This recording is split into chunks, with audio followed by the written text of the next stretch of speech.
lecture, what I've done is I've identified, I'm just putting up my code here. So throughout the lecture, I'm going to clue you in on what the key concepts or key assumptions or key implications are with my key, my little key, which is I'll say KA or KI or KC, etc.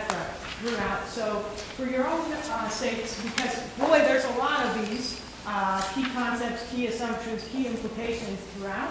And what I want you to be able to see in the lecture and to be able to go back and find in the text when you're reading it again, studying it for the midterm, is what things would I pull out of here for you to really pay attention to, okay?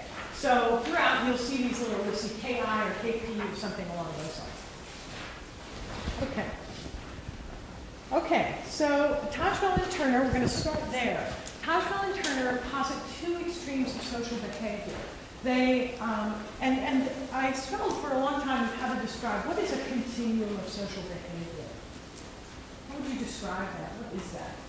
What is social behavior as Tajfel and Turner are thinking about it?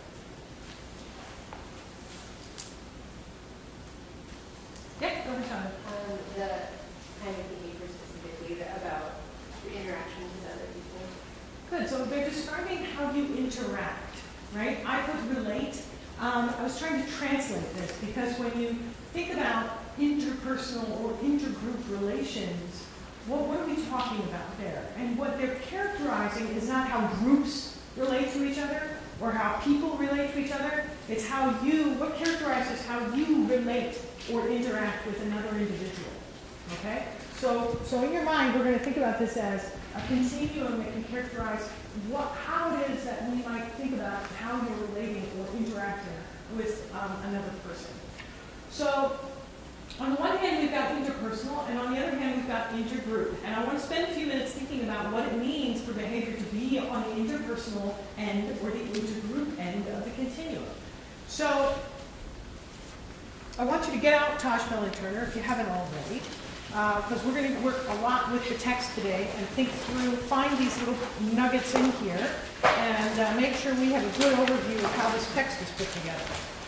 So somebody tell me, what is meant? What is implied by these two endpoints? What is he thinking about here? What are they?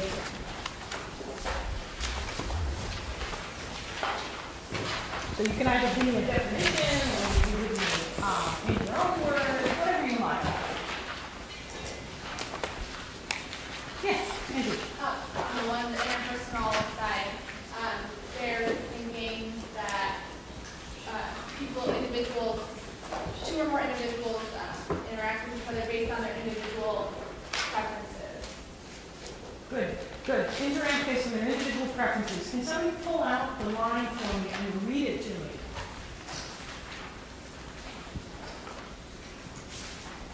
Yes, go ahead, Madeline.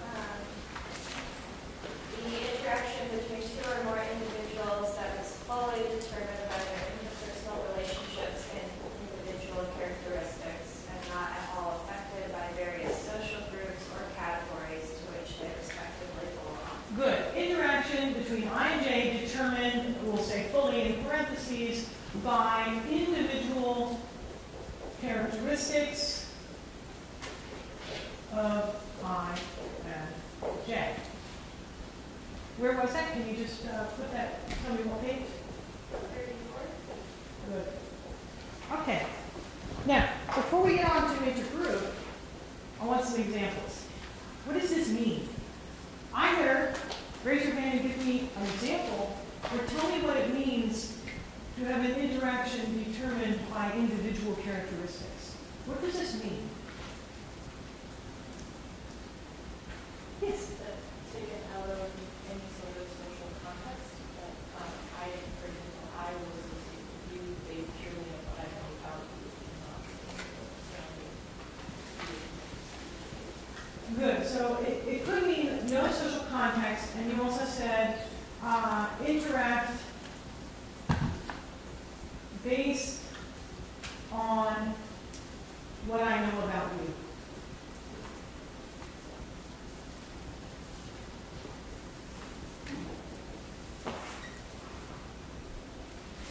So I'm going to start off with an example.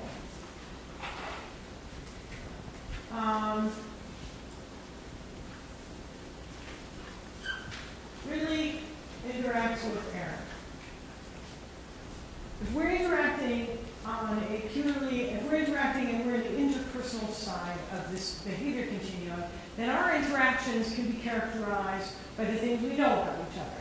So as an example, Ridley and I both like Star Wars and Lord of the Rings, we like to make jokes. And we might be talking about something very serious, but we can always throw in a good reference. Oh, it's Star Trek, of course. That's Star Trek. That's mostly Ridley. Okay. So these are things that she and I know about each other, and that may infuse our conversation, even about something, as important and loaded as, say, our job, what we're working on together, design grading rubrics, etc. But we may disagree, say, on something, but we can always interact, knowing we may interact with each other, knowing these particular characteristics about Ridley and about Erin. Okay? And we may make jokes about them, or I might be able to connect some idea for her because I understand how she might think about it, or she for me. So when we're interacting, we're on the interpersonal side of things, we're remembering, I'm thinking of Ridley as a person who likes things.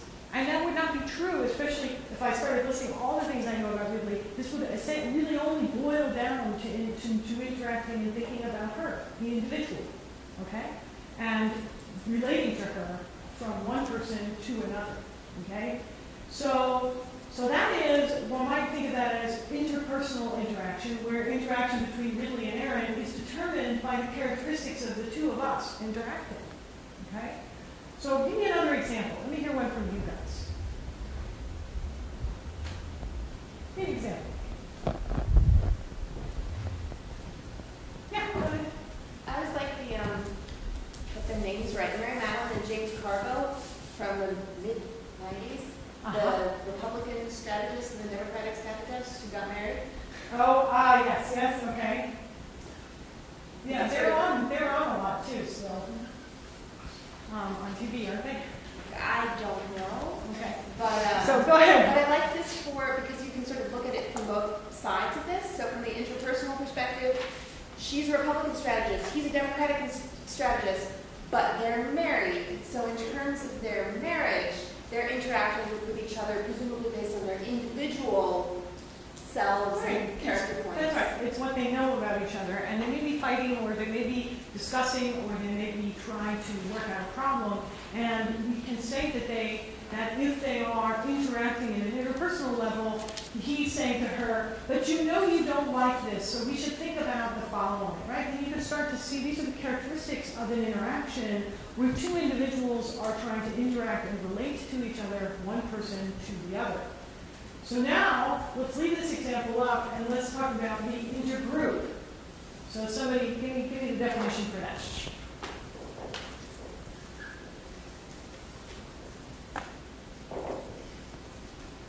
What's that? What does it mean when two people relate to each other and the relating, the way they're interacting can be characterized more as an intergroup relation? Yes, go ahead. It's when two more individuals interact and their interaction is fully determined by their membership in certain groups or social categories. Good. By membership in groups or social categories. Now,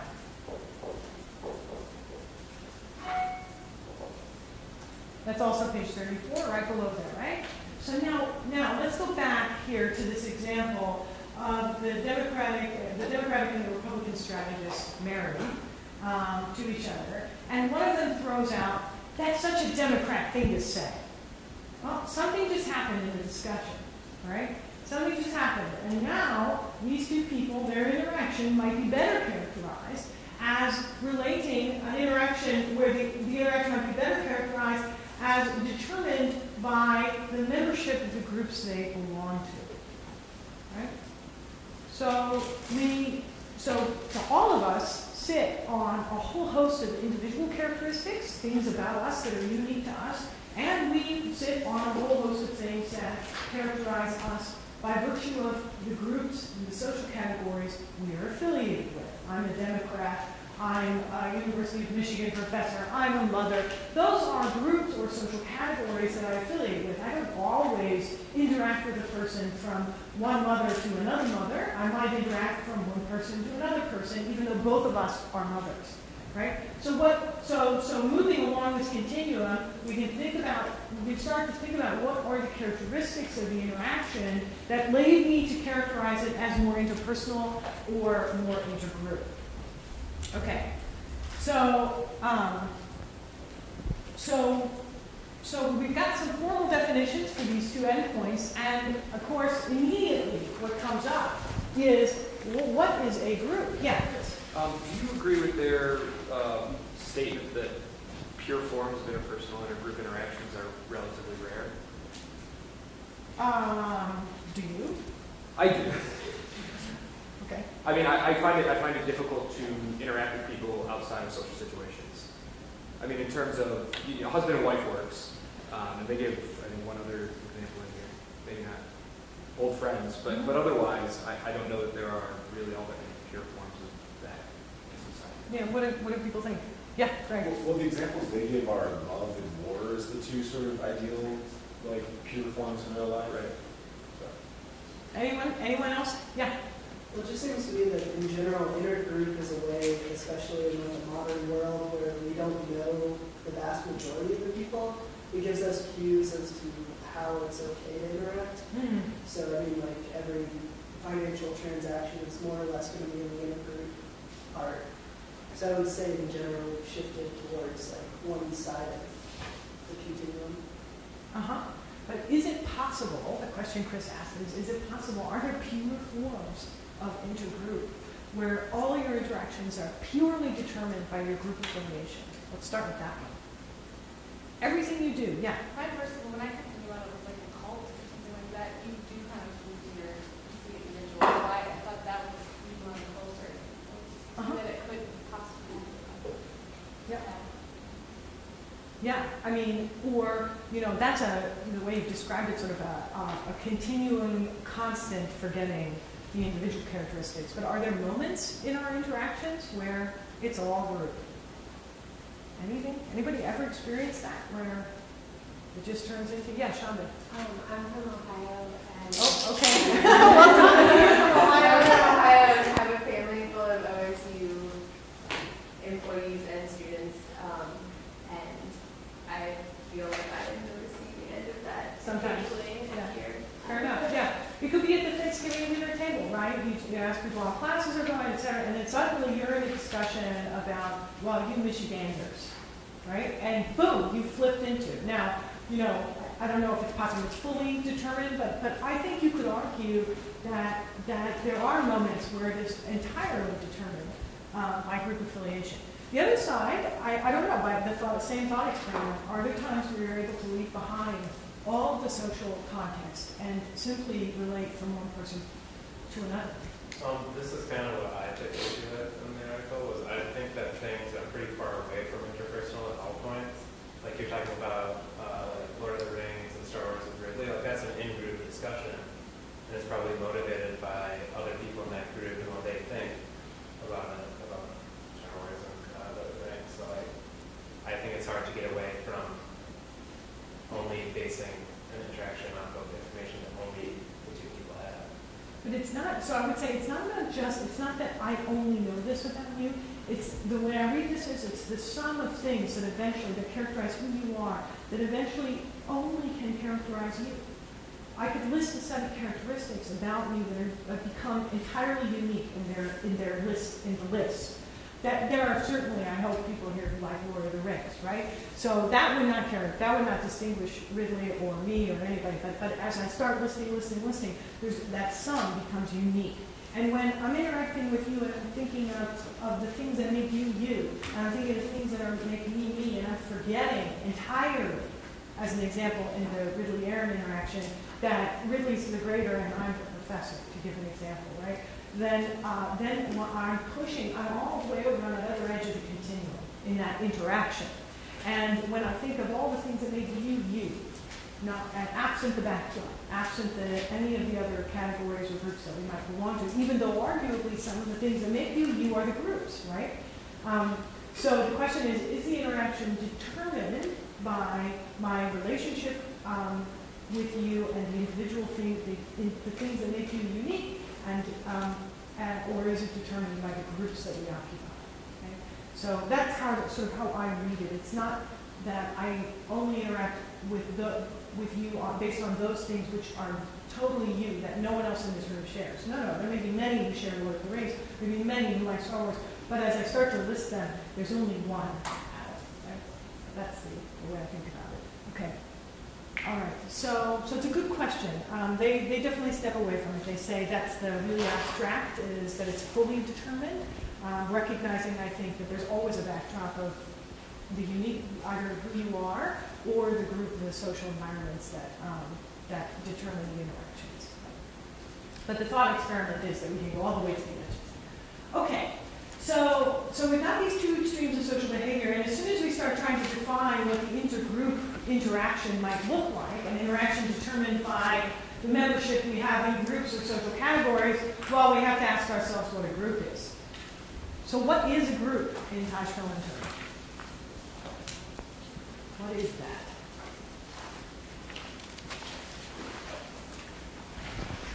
And while you're at it, think about what a social group is. And why don't you take about a minute and a half to talk with your neighbors about it, find it in the text, and tell me what is a group, what's a social group, and what is the difference between these two.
here in the front. So go ahead, you tell me, what is a group? What is a group? I think a group is just some people think they belong to this group and others don't belong to this group.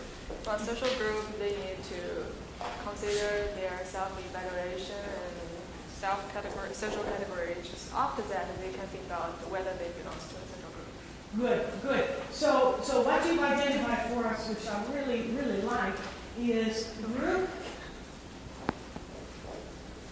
social category, social group. And if you think more distinctly about this, what you might find, I like this continuum, okay, because you can't know what a social group is unless you know what a group and a social category are, okay? Ultimately, I'm going to make the claim that there are all kinds of ways we can define groups, and that social groups are a subcategory. If you work better in pictures, social groups are their own subset of groups. Okay? And that's what I'm saying. You can't get from group to thinking about what a social group is without knowing what social categories are. Okay? So I'd like to hear from somebody else. Quoting, if you would, the text. I think all of you found it, but let's just make sure we're all on the same page.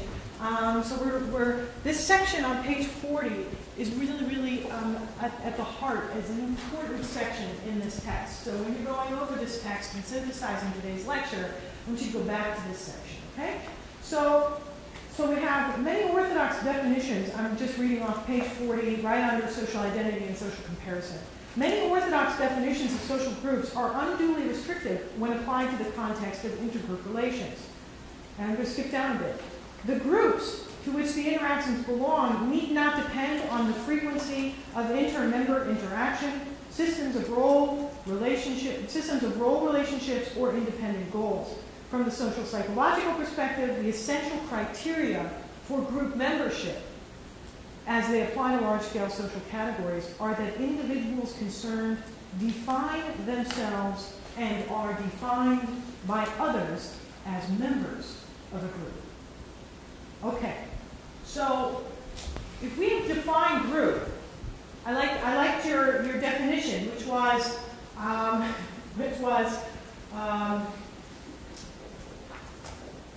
I feel I am, right? And I'm going to shorthand this in a second. I feel I am, or others see me. Okay? So either you can feel you're part of this group, or other people can say you're part of this group. They're going to allow for both kinds of categorizing, right? You can either say, I'm a Michigander, or other people can say, you're from Michigan, okay? And you may say, well, no, I'm not. And they say, well, you're like a Michigander, right? So other people can put you in a group, or you can put yourself in a group. So I feel I am, or others see me as belonging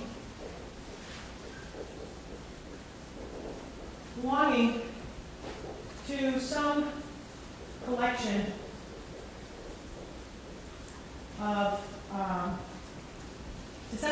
of individuals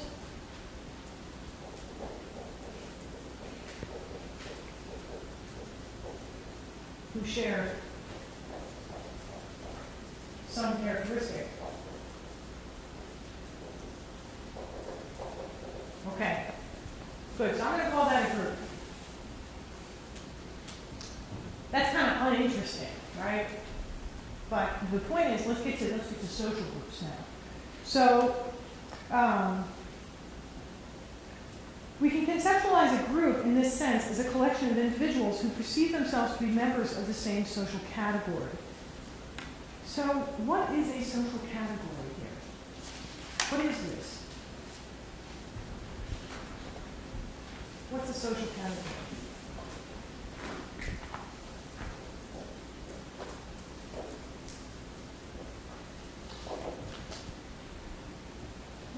Yes, correct. The quote of the text is cognitive tools that segment, classify, order the social environment. But I'm struggling to pinpoint. Well, we're going to put the definitions up, and then we're going to get our hands dirty and look through some examples. And by the end, I hope every one of you feels a little more confident about what is meant by these things. Well, let's get the ideas down first, then try and apply them and see whether we get a better sense of it through application. So I like to quote, cognitive tools. Yeah. Go ahead. Cognitive tools that segment, classify, and order the social environment. That segment, classify, and order the social environment. Good. Now I have bolded in color here for you two key things that I think are important to understanding what a social category is. The first is social categories are cognitive tools. These do not exist outside of right here. They're shortcuts in your head. Cognitive tools, shortcuts. To do what? What do these shortcuts do for you? What do they do? Yeah. Make sense of where we are in relation to others. Good. I'm going to eliminate this, and I'm going to say they're cognitive tools that make sense. That, organize, makes sense. What did you say? Of where we are in relation to others. Good. Of where we are in relation to others. Segment, classify, order. But the whole point is, what I like about the substitution you've made is it's about sense making. I'm trying to figure stuff out here, and I got some shortcuts in my head to do that. Well, what am I trying to make sense of? What are we trying to make sense of? Yeah? Another person's identity. Another person, right? Or another kind of situation, right? You're in an airport in a foreign country, and you're looking around, trying to figure out, where am I? Not where am I geographically, socially. What should I be doing? What should I expect? Now, your airport environment, your traveling environment, if you've never been to that country, might be a first great example of when you start thinking, okay, I'm an American, I'm in this other country, I've got to figure out how they're doing things. That's a great place where you start putting in group-to-group type of thinking, right? Where your interactions are, how do I adjust my American behaviors? I mean, my mother-in-law was telling me this when she was traveling to Moscow, and she texted me from Frankfurt. And she said, I'm not in America anymore. And I said, what happened? And she said, well, I was trying to order coffee and nobody was getting in line and they were all kind of, she had this whole long story. And she said, I'm not in America. So this is a moment where she realizes that she has some inclinations and expectations for how this is, ordering coffee is going to play out. And she realizes they're all wrong, right? So, and then she's trying to figure out, I'm now in Europe, what do the Europeans do? How do they do this? So they're cognitive shortcuts, right, that try and help make sense of what? Your social environment. Okay? Not your bedroom, not your personal environment, not, whatever private space you have. It's the social world you're trying to understand. It's other people. It's the other person you're trying to understand. And that is your social environment. Okay? You're not even trying to understand how you feel about something. You're not trying to understand whether you should buy, some product. You're not trying to understand any of that. You're trying to understand your social environment, not your preferences, not your own feelings, but yourself in the context of a social interaction. All right. So a group is, we're going to define as, it's either I feel or others see me as belonging to some collection of individuals who share some set of characteristics. Could be preferences, could be everybody looks the same, whatever it is. All right? The social categories are these cognitive tools. So it might be easier, instead of thinking about this as social categories, think of these as social labels. Right? You're an American. That's a social label. Right? It's a social label that is a cognitive tool, a label that's a tool to help you make sense of your social environment. So now, a social group, let's modify this initial definition. So what makes something a social group?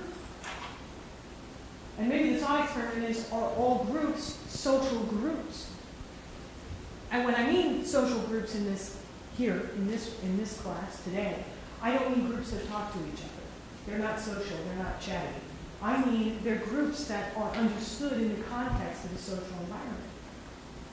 So what makes a group, according to Pascal and Turner, a social group? What do they say? Well, let's just get the definition up there.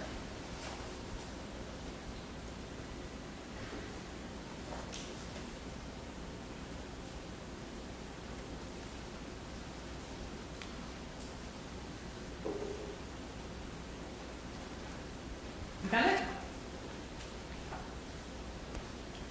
Nope, let me hear from Jerusha. A collection of individuals who perceive themselves to be a member of the same social category, share some emotional involvement with common definition of themselves, and achieve some degree of social consensus about the evaluation of their group and of their membership. That's a great quote. Where is it? Page 40, second full paragraph. It's got to be conceptualize a group.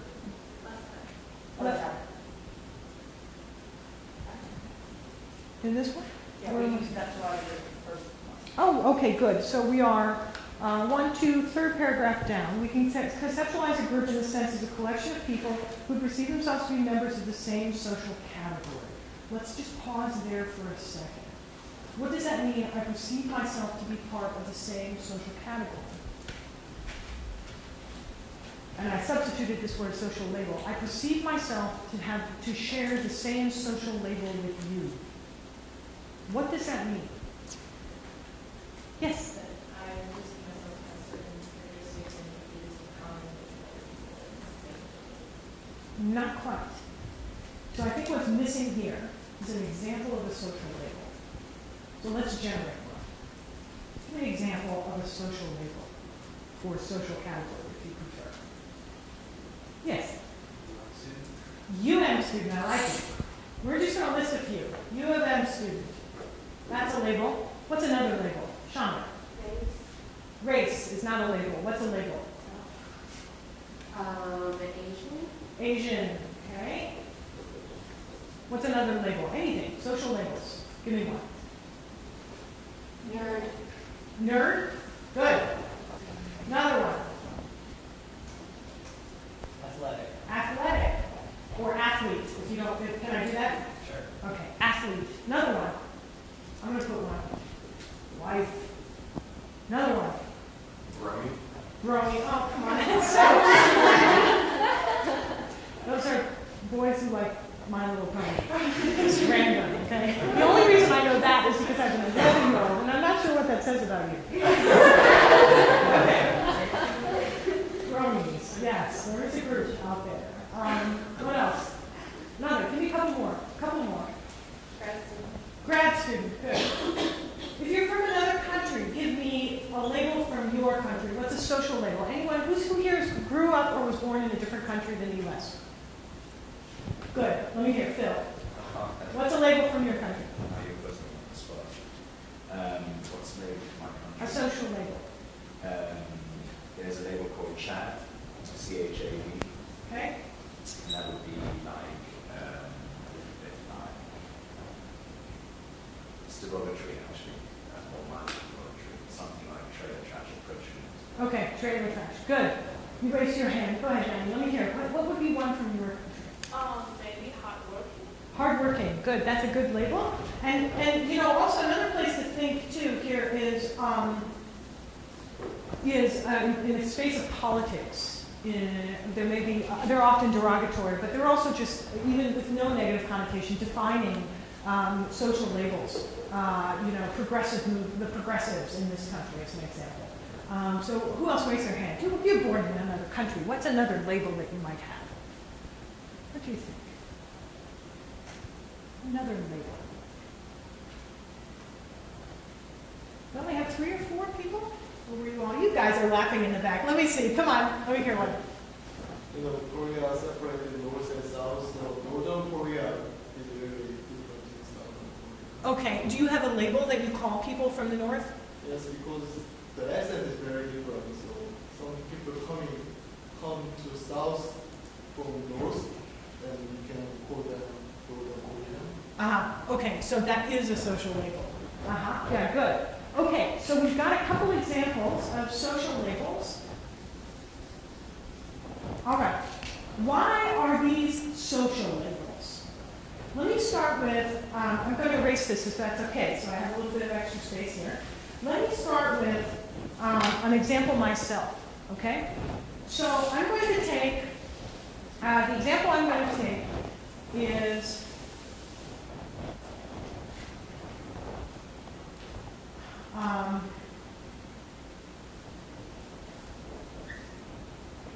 male and female. So clearly this is a label, this is a group. I share, as an example, characteristics with all members of the female group, okay? And one could even say this simply classifies me in biological terms, right, as a female or a male. Here's the fun piece, okay, is that it also carries with it social meaning. Embedded in our society, in the American society, it carries with it other connotations than just, oh, that's a woman, a female. Similarly for male. So you can have something that simply identifies group membership, but because of the social context, as an example in the US, it can take on a social meaning as well. It is a highly descriptive group label, but it's also a social label. Race is another one. Okay, if you look at how many times we've changed in the census the use of black, white, or Caucasian, African American, all of these are trying to describe something. And they're also reflecting and being changed because they take on social labels, social meaning. Yeah. Such as? Rich. Let me give you one. That suddenly became a social label in this country. It was not until a couple years ago. And all of a sudden now, you drive around, and if you see somebody say, oh, I'm one of the 99%, we know exactly what you mean. We're all part of 99% of something, but I know exactly what you mean when you tell me you're part of the 99%, right? So 99% took on a social label in this country. Okay. One that had deep economic meaning. Okay, now, so we've got a whole bunch of labels here that, take an example, U of M, describes all of us. And yet, it can also take on the social labeling function when you're at your Thanksgiving dinner and everybody else is an Ohio State fan. Okay? So when I say what is a group, what is a social group, I need to understand what social categorization is, which is it's a cognitive tool that helps me understand my social environment in terms of the social labels. So not all labels are social labels, but some are, right? And those that are the ones that then help me identify social groups. So in some contexts, like when I go to the doctor and I indicate I'm male or female, I would argue in that context, probably there's very little social label. What you're trying to figure out is what gender am I, okay? In other contexts, it may matter a great deal, and it may take on social labeling. It may start to organize my social environment. As an example, I'm going into a board meeting, and it's all male, and I'm the only female. It may suddenly matter, that label. Okay? So I think we've got a good sense, at least, of where these definitions are in the text. We've got a good sense, a good start on what these words mean. But now what I want to do is I want to think a little bit through an example. I got one more thing to say. So how does a person adopt this group-to-group interaction, right? So one, you have to be part of a group. Otherwise, you couldn't possibly relate to a person in an intergroup way, right? If you're part of no groups. So that's like step one. That's like when you bake a cake. You need eggs, right? Okay, check. Got to be part of the group. All right. So let's ask ourselves, let's do the following. This is by way of getting our hands a little dirty with an example. I want you just to take out a piece of paper. You are not going to hand this piece of paper into me. You don't need to put any identifying information on it. And I want you to think of a friend of yours. Any friend will do.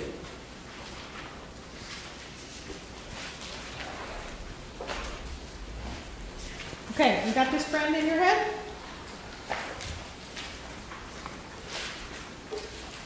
Now, for about 1 minute, I want you to write down as many things as you can think of that you associate with that friend. Just like I did for Ridley, where I started on Star Wars, Lord of the Rings, female, long hair, whatever it is. Start listing as many characteristics of that friend as you can.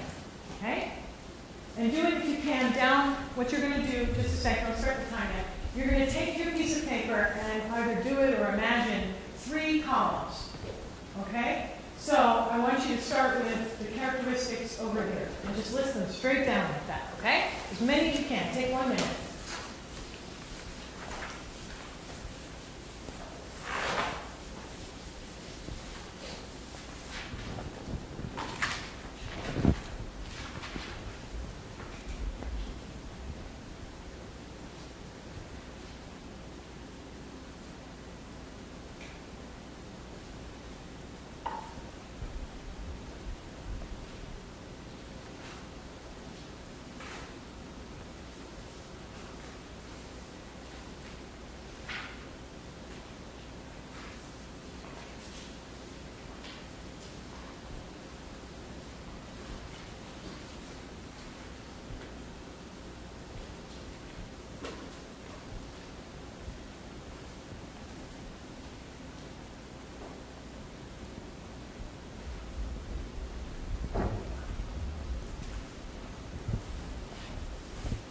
Okay, you have about five or six characteristics? Yeah? Okay. All right. Now what I want you to do is I want you to look at those characteristics, and I want you to think about and put next to them, just in the same column, those characteristics which, given our discussion, you would characterize as social categories. Some are things about the person that are unique, and some of those things where there's no social label maybe attached to them, and other things have social labels, social meaning attached to them.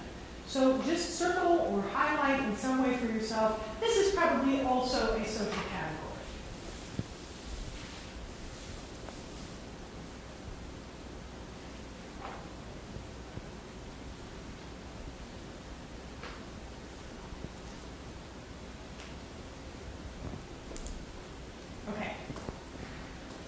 So I want 2 brave souls to nominate their friend to be put up on the board.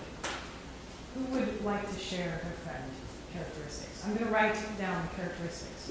Who would like to share their friend's characteristics? Okay, Madeline is one. Good. Let's hear your friend's characteristics. She is female,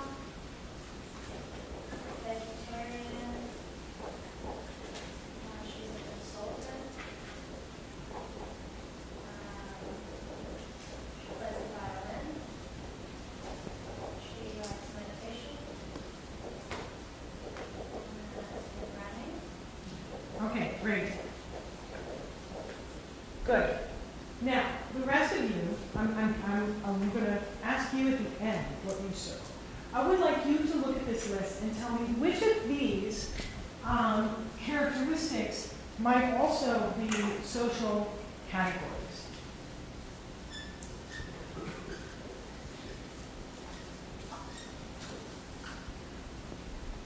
Which ones might also? Go ahead, Fred. Vegetarian, okay. That might have social connotations here. Yes? Ace. Female. What else? Anything else here have social meaning? Create either organized categories, segmentation, or order in some way, bifurcate, however, our society. Literally, go ahead. Consultant. Consultant. Go ahead. Meditation. Meditation, okay.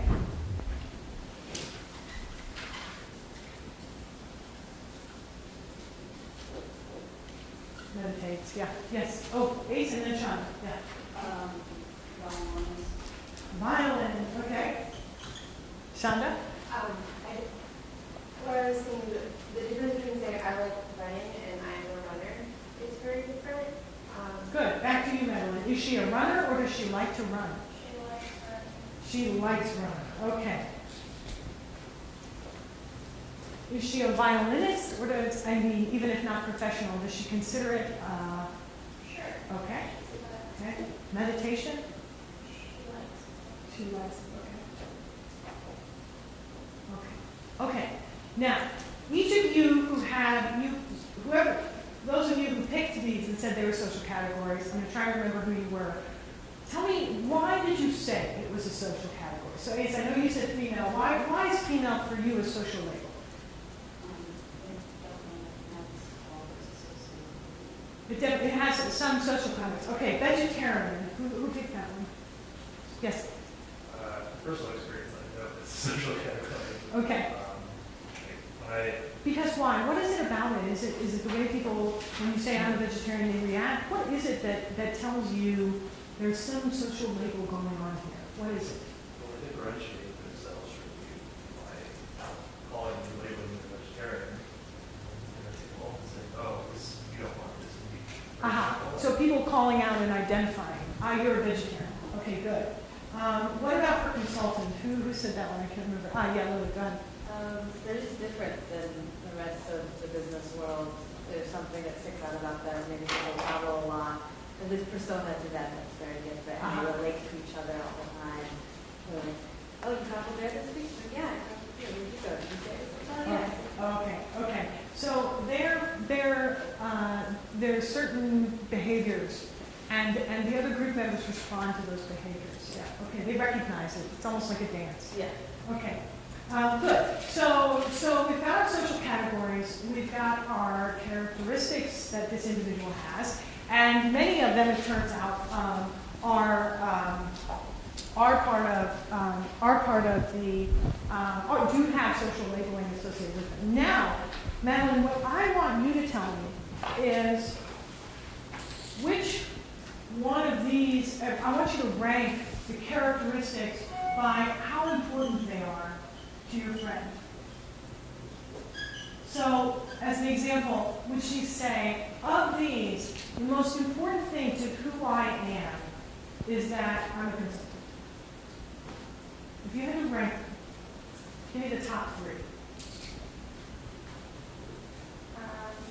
Vegetarian, consultant, female.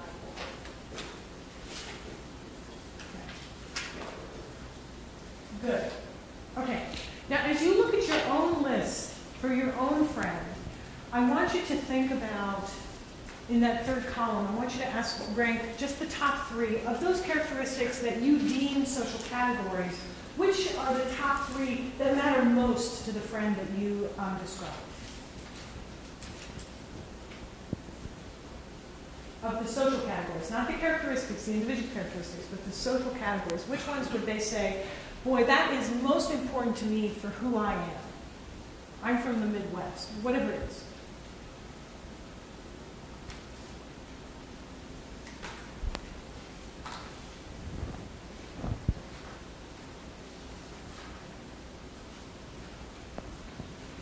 Okay. Good. So, which social categories matter most to your friend when you rank them? Those top three or whatever it is, when many matter to us. But for our example right now, we're going to pretend that just those top three are the ones.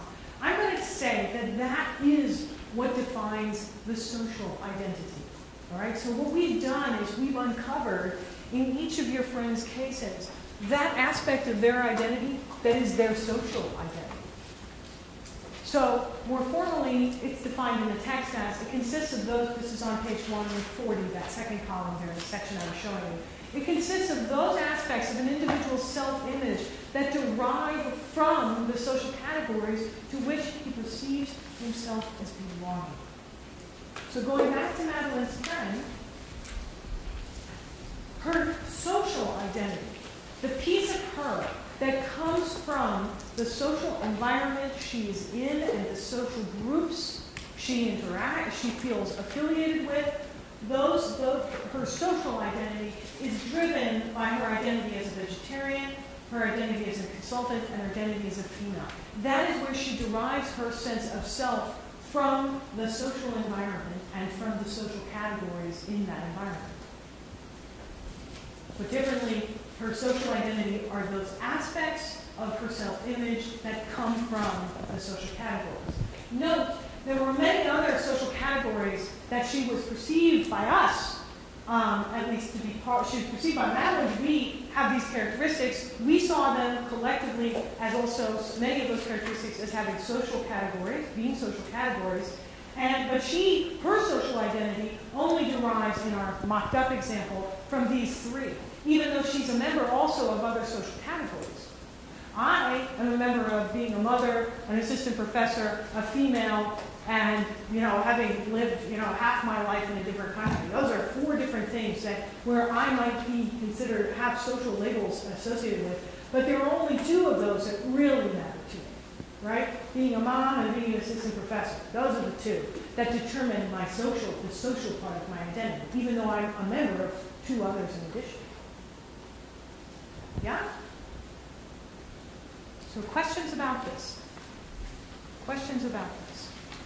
Yes? Oh, I was just going to say how important a label is, or even it is the social category or not. It's kind of depend on the social context.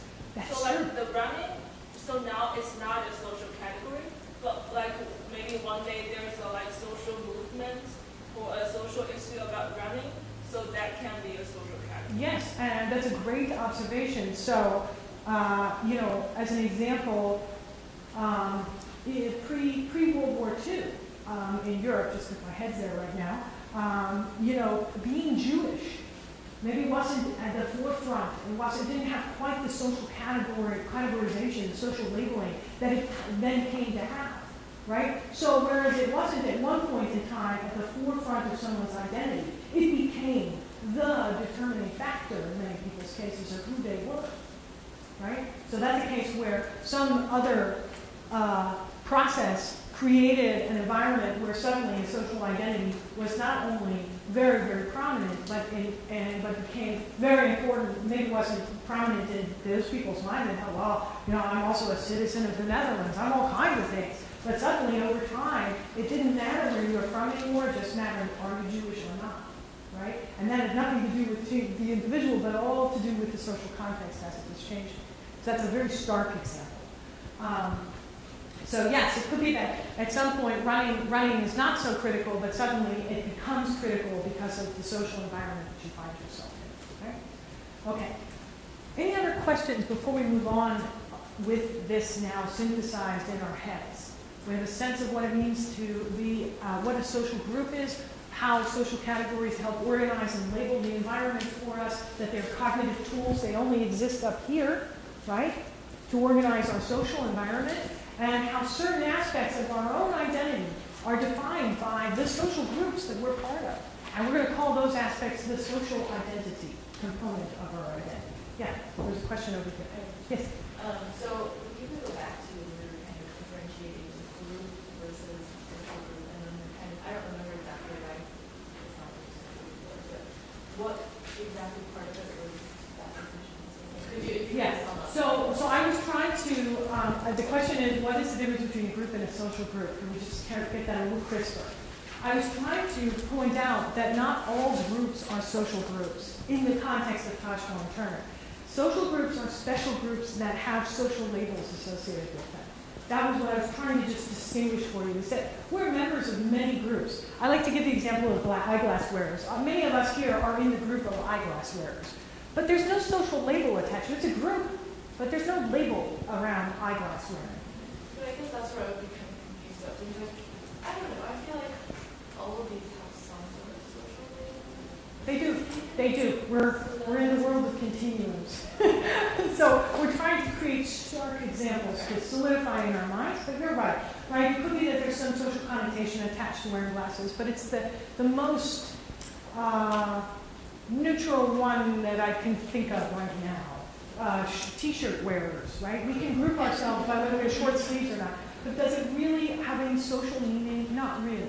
There are all kinds of groups we can make that have no social labels attached to them. That's what I'm trying to contrast, is that something becomes a social group in Tajfel and Turner's world when a social label gets attached. Okay? When there's meaning that's given by way of the social environment to that label, to the group. Yeah? So some of these labels are not just in our heads, like they're explicit labels, like U of M student. Yes. Does that change our social significance of those? So what you're picking up on is that I've been emphasizing these are cognitive tools and they exist only up here, right? But, and we will return to this, of course, given that we use cognitive tools, it's in all kinds of people's interest to help us think about what those labels might be and to apply labels that we might want to use. So, in a very positive sense, it's in U of M's interest to make us all feel like one grand community and to give us that label. We're U of M, we're victors, right? So there are, of course, in an environment like this, and we'll get to why this happens, or one explanation for why this is something you'll see in your environment, that you see people try and label things, create labels, and you see them trying to imbue those labels with the social meanings, right? So when you're a U of M student or you're a U of M administration, you want to imbue victor, victory, all the great characteristics of the pursuit of knowledge, honor, right? When you're an OSU person and you identify what a U of M thing is, right? You have a whole different set of things you want to imbue with that label, okay? So that's why I say it's up here, but it's not that it's from nowhere. And there's lots of reasons why people might want to put things into those labels. So you have social meaning. They might want to attach the meaning for you. The labels is already No, it doesn't have to, right? I can create labels and you can go, oh yeah, I see that now, right? Just the politics are on my brain these days. So, what's it mean to be an obstructionist? What does it mean to be a Republican these days? What does it mean to be a Tea Partier? Where did this come from, right? So you see people fighting about the meaning. You see people giving each other labels, right? You see that, you watch the news, you see them labeling each other, right? So that didn't come from inside my head. What I'm trying to say is there's no door frame with the words, whatever it is, U of M or something. Those are created by our society, by us. They're tools that we create, right? And you may make them, you may have your own categorizations, but somebody may also give them to you. And I'm going to argue there are lots of incentives for people to give them to you. Okay. Any other questions before we move on? Yes? Do you think smart or beautiful, they are social levels? Because there is no obvious difference between smart and not smart, beautiful and not beautiful. Yeah, it's a good question. So, one of the things I find fascinating as an example about what is beautiful, if you follow, there was this whole discussion about runway models, right? And that they're too skinny. And so now they've got all these other kinds of shapes of size models. They're trying, the size varies, I think they're measuring in pounds. Well, this one's 1 pound heavier. That's, the big is beautiful. You're like, okay, you're 122, that's good. You moved up as 120. But you see this fight happening exactly in the space of what is beautiful now, right? And people have a label. In this case, we could say maybe it's an image of what that is. And you're trying to redefine the image, right? I think it's a great observation. Okay. So, all right, so we've got this. So the first thing, so we're still working on, we've got a sense of what it means to now, what this behavioral continuum is. It's characterizing your interactions.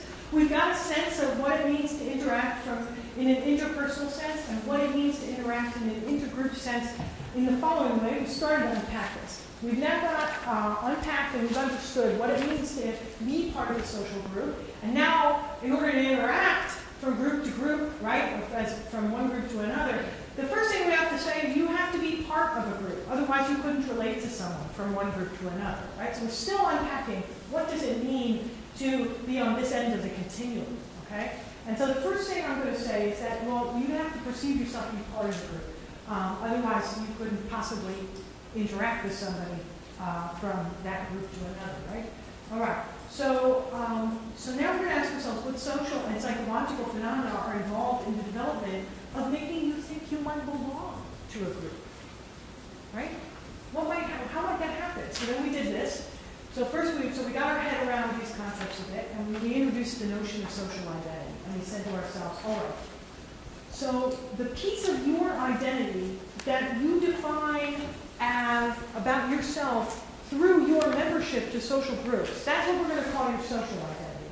Well, let's ask ourselves, so you have to think that some part of who you are stems from your group membership. Again, for you to interact with somebody, for your interactions to be characterized as group to group or intergroup relations, it has to be the case that you think you're part of a group and the other person thinks you see the other person as part of some group. And it has to be the case, I'm going to say, that the group that you are calling on to interact with the person is an important part of who you think you are. Okay. So in order for people to have social identity derived from social categories, what do Koshfeld and Turner need to assume? So we need to unpack this a bit, right? So categories are going to have positive and negative value connotations. So if we go back now to our exercise here, and we ask ourselves in this society, how would people do these all have positive connotations associated with them? Can we rank these? Can we say, here's a question for you. If you had to assign someone else to one of these groups, which would be the most prestigious one you could assign them to? If you're constrained to these three groups, which would be the most prestigious one? Yeah. Vegetarian. Vegetarian, okay. So you say, this one, of all of the ones, has the most status in our, of these three, has the most status. Do you generally agree, or does somebody think there's another one that has higher status, and that is that others perceive that group as having high social status? It's purposefully vague here. We've got to call on your intuitions, right? Who would want this? Does everybody mostly want to be in this group? Mostly, if they had to pick from these three, or mostly want to be here, or mostly want to be here? What's the high status group here? Yeah, Shonda. I'd argue that consultant is high. Okay. So maybe it's consultant. Anybody want to disagree with that? Yeah. I'd argue that female is high. Okay. So, all right. So it's an interesting experiment to go out and see. I mean, it's just an empirical question. I don't know which one people rank highest. But let's take the order they're in. Let's pretend that in our society, in our made-up example society, being vegetarian is really very, very high status. Okay? And being a consultant is second highest, and being female is third.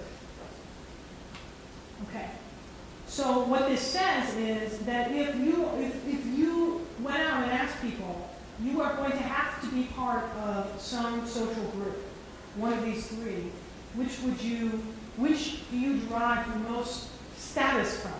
Which does society rank as the most important? Which does it give the most deference to? Which does it respect the most? In our made-up example, everybody would say, I definitely want to be a vegetarian. Okay, if these are the three choices, I want to be vegetarian. Okay, so and we can think of examples in the real world where that's certainly the case, right? Where certain social groups have high status in our society.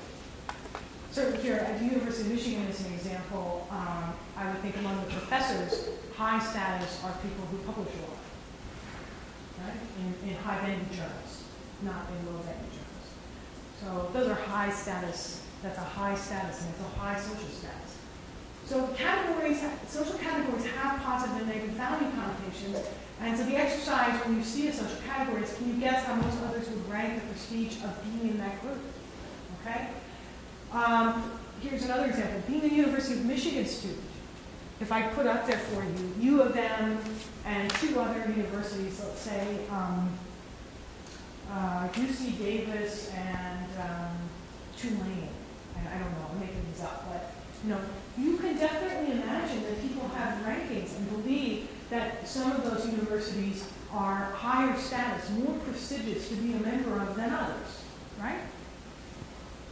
So, okay, so social identity, so because we can give positive and negative outcomes, we haven't done negative ones, right? So being a felon, as an example, has a social connotation. It both describes a state of who you are or what you did, but it also has social connotation, and most of us would avoid that category if we could, right? So in each, but for somebody, it could be a very defining piece of their identity. In some cases, a tragically defining piece, a mistake made when they were young or something along those lines, right? So social identity can therefore have positive or negative impact on a person, okay? Now, the next thing they assume is they say, well, a person knows whether he or she is perceived to or believes he or himself belongs to the category. So that person themselves knows that they are perceived as belonging to that social group. And they know what this ranking is. They have a pretty good guess that some of the categories, that some of the social groups they belong to are high status and others are low status. Okay? Okay. But among these, so we have, I made this perfectly, okay, I want to change this for the purpose of this discussion. I want to make consultant 3 in our fake society and females 2 in our fake society.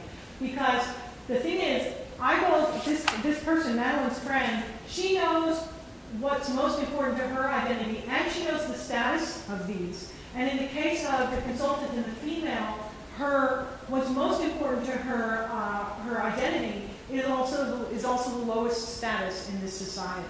Okay, so she's saying to us, or in our pretend environment, pretend story, she's saying to us, consultant is pretty important to who I am, but it has a low status in this society. Okay, so what they need to assume is that a person knows whether he or she belongs to the category, and she can rank how important the category is to her. That's everything we've done together. Okay. Now, the last piece, categories have norms attached to them that describe what the ideal, what the prescription is. So now I want to talk to you about that. Let's take our 3 categories here, and let me ask you, what are the ideal behaviors? What is the superstar? The thing we ought to all aspire to. If we want to be awesome vegetarians, what are the things we ought to all aspire to? What are the ideals for this social category?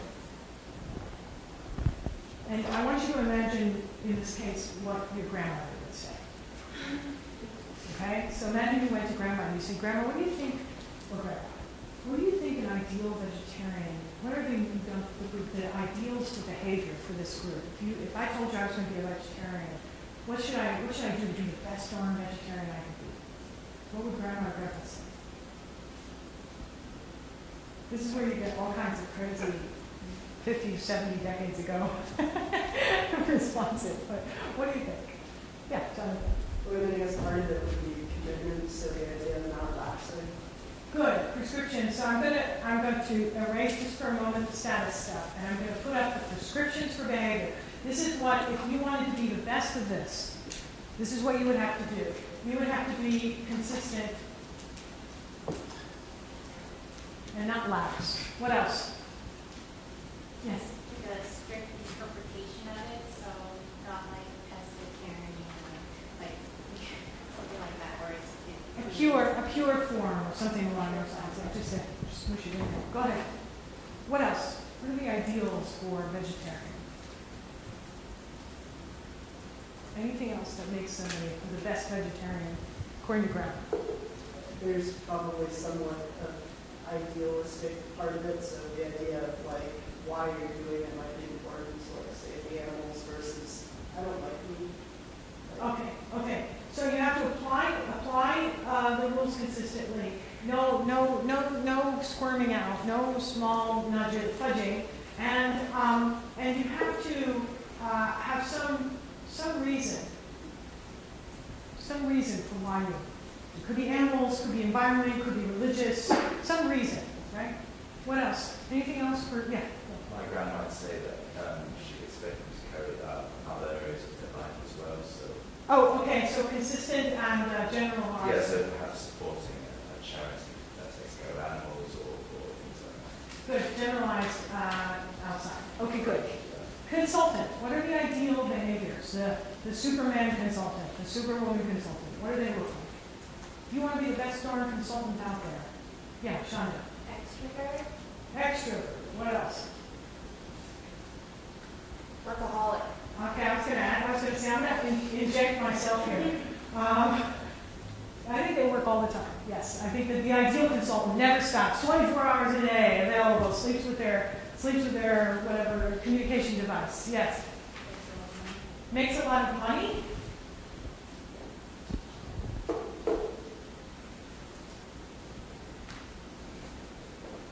Right, you could be a poor consultant, but that's not the ideal, is it? Yeah. What else? Yeah. They reassure the people they're trying to consult. That's a part of the ideals? Okay, reassure. Yes. Like very knowledgeable or has a lot of expertise. Next. Ideally, right? Anything else for this? Yes. Very good at taking an ambiguous situation and making very simple sense of it. A sense maker. Good. Good. Fina. This one's a doozy. Let's get very interesting. So I want you to think about your grandma or your grandpa. What would they say here? What would grandma or grandpa say? Yes, Lily. Grandma and grandpa would say proper. Proper. Ace. Work hard. Work hard. Hard worker. Grandma or grandpa? Yes. Karen.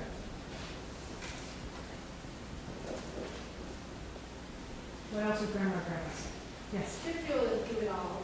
Do it all. Housework, kids, multitask. Yeah, do it all. I agree. That's definitely my mother's generation. Yeah. There's everything. What else?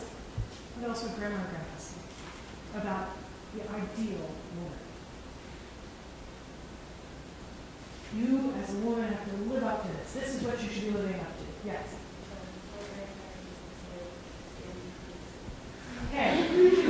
Babies. Gotta make some babies. Good. What else would the ideal woman be? Good cook. We'll put it under do it all. Yeah. Do it all excellently. Maybe we should ask for this. No compromise. Yes, definitely. My grandma would say break out of the box, for lack of a word. I don't know. Break out of the mold? Yeah, the mold. Okay. So not just do it all, but like do more than what was expected of women in her time. Okay. Do it all and do more.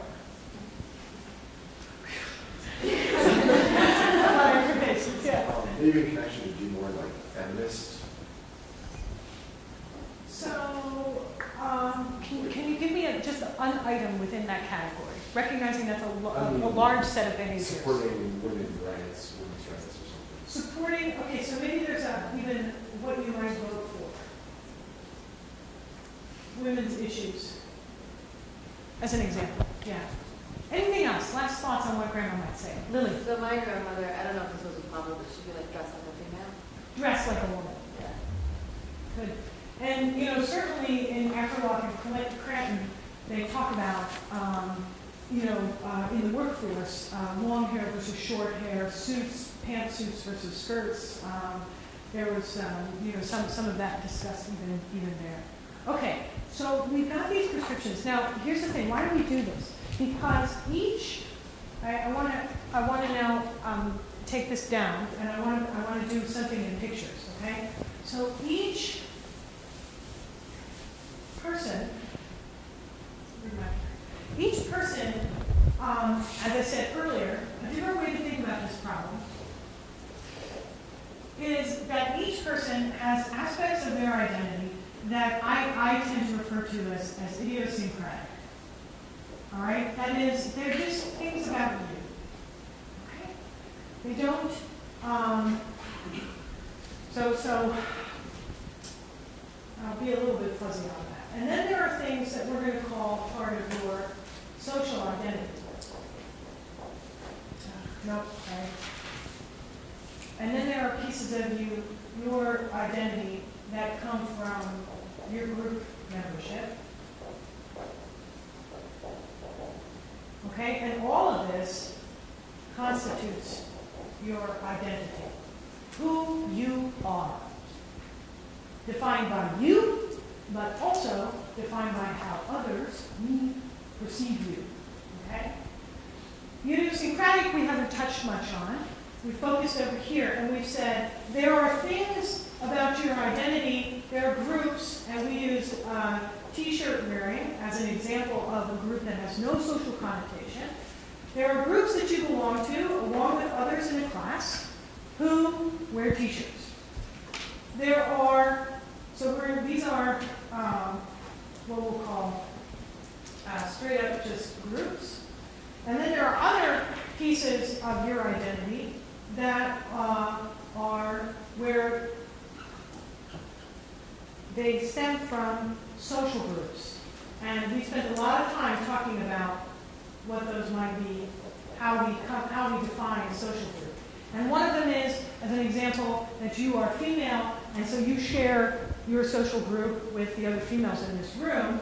And the reason it's a social group is because, at least in the context of our society, that also carries with it social meaning. Okay? And in as much as you tell me, you know what, Erin, I am part of that social group, and that social group matters to me, I will say that this constitutes your social identity. Yeah? So is it the picture help a bit here? Okay. So we have various social groups. The ones that matter to you constitute part of your social identity. And within each of these social groups, there's going to be something that I'm going to call it's in Akerlof and Crampton, it's called the prescriptions for this group. I'm going to call them the norms. And those prescriptions characterize the ideal person, the ideal characteristics and behaviors of the members of this social group. These ideals will only matter, and we'll talk about how, if you say it's part of your social identity. If it is part of your social identity, then the ideals about how you ought to behave are going to matter for you, because you're going to want to behave like those. So in that sense,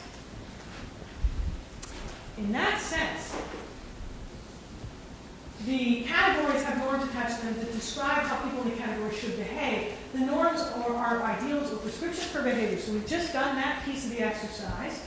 And I want you to look at these images. So these are images in which there are very clear groups that are being identified. And I would argue that each one of these groups are also social groups. These are examples of social groups.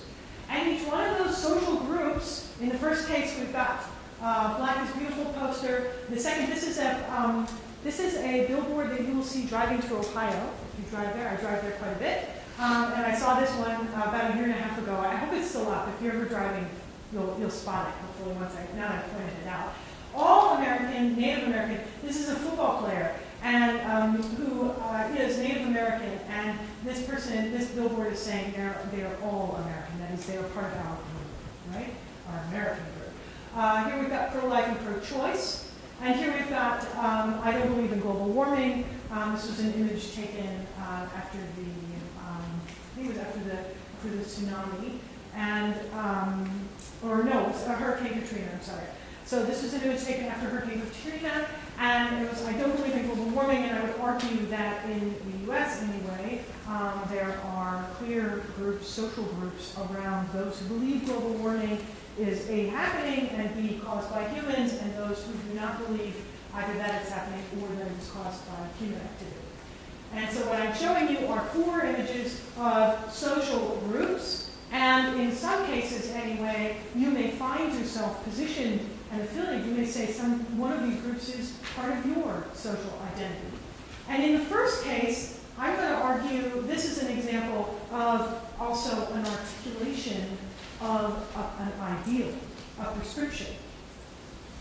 It's telling you black is beautiful, and it's showing you, in this case, a woman who's very relatively dark-skinned, trying to combat this notion that lighter skin is beautiful when black is beautiful, and who's wearing her hair in an Afro style, and again, sort of trying to evoke pride in a particular way of being.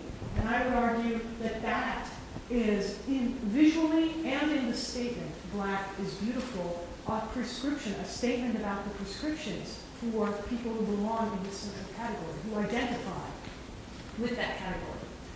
Okay, so I want to give central prominence now to the role that prescriptions play in determining in setting the ideals for how you should behave if you are part of this social category. And this is where Akerlof and Cranton enter. So Akerlof and Cranton come in, and they are inspired to a greater extent by this work by Toshville and Turner. And what they put down, this is just one version of this formula, the one articulation. I have a more general version in other papers. But what I like about this one is that it clearly kind of puts out there for you two things. The first and the most important thing to take away from the role that prescriptions play in social identity is that it tells you E star, that's the ideal. That's what you should do, okay? E star, so we're going to unpack this in a minute, but I want to draw your attention to this. E star, in this case, is the prescription for the ideal effort that a worker in this environment should give. And then there's your effort, what you actually did.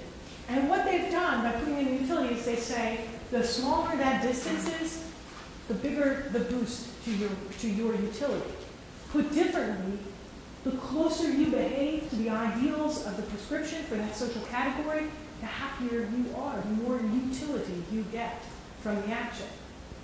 And what that is saying, that's just a different way to write down. What that says is that if you think social category, this social group matters for you, and then you will want to behave according to the ideals of that social group. Okay? And this is just one way to write that down. So what they write is that utility depends on the net payoff from exerting effort. So this is your standard lny minus E. I like to just rewrite that, if I may, the following way. Make it real simple. You get utility, and I put the smiley face there. I kind of like him because he looks like he's being electrocuted, which I always think is pretty funny. It's like an intense jolt of utility. All right. So it says you get utility, you get happiness from, I'm going to call this your net payoff. And what I mean by that is, just like in any normal work environment, you put in work, hours, effort, time, you don't do other things, and you get a wage in return. Okay? And whatever that wage is minus the effort you put in, we're going to call that your net payoff. Okay? And presumably, otherwise, I don't know what we're doing, that's making you happier, right? You wouldn't do it. If the net payoff, if you had to do a job that was really horrendous, and somebody said, I'll give you nothing, or give you 2 pennies, or 3, you're going to go, dude, that's not worth it. What you're saying is, the work it's going to cost me to put in, for the money I get, is not going to yield enough value to me. Okay? So the net payoff from the activity is simply the normal thing you would think about when you work, when you're getting paid for a job, right? Now the thing that they add to this is they say, well, you have some identity for a particular social category, and you get value. You get a boost from being part of that social category. Okay? And this could be, in this example, a good worker. I value being a good worker. Oh, in addition to whatever I get paid for it. And then what they say is, you also value behaving according to the prescriptions for that social category. Okay. So if we put this, I want to go take this guy right here.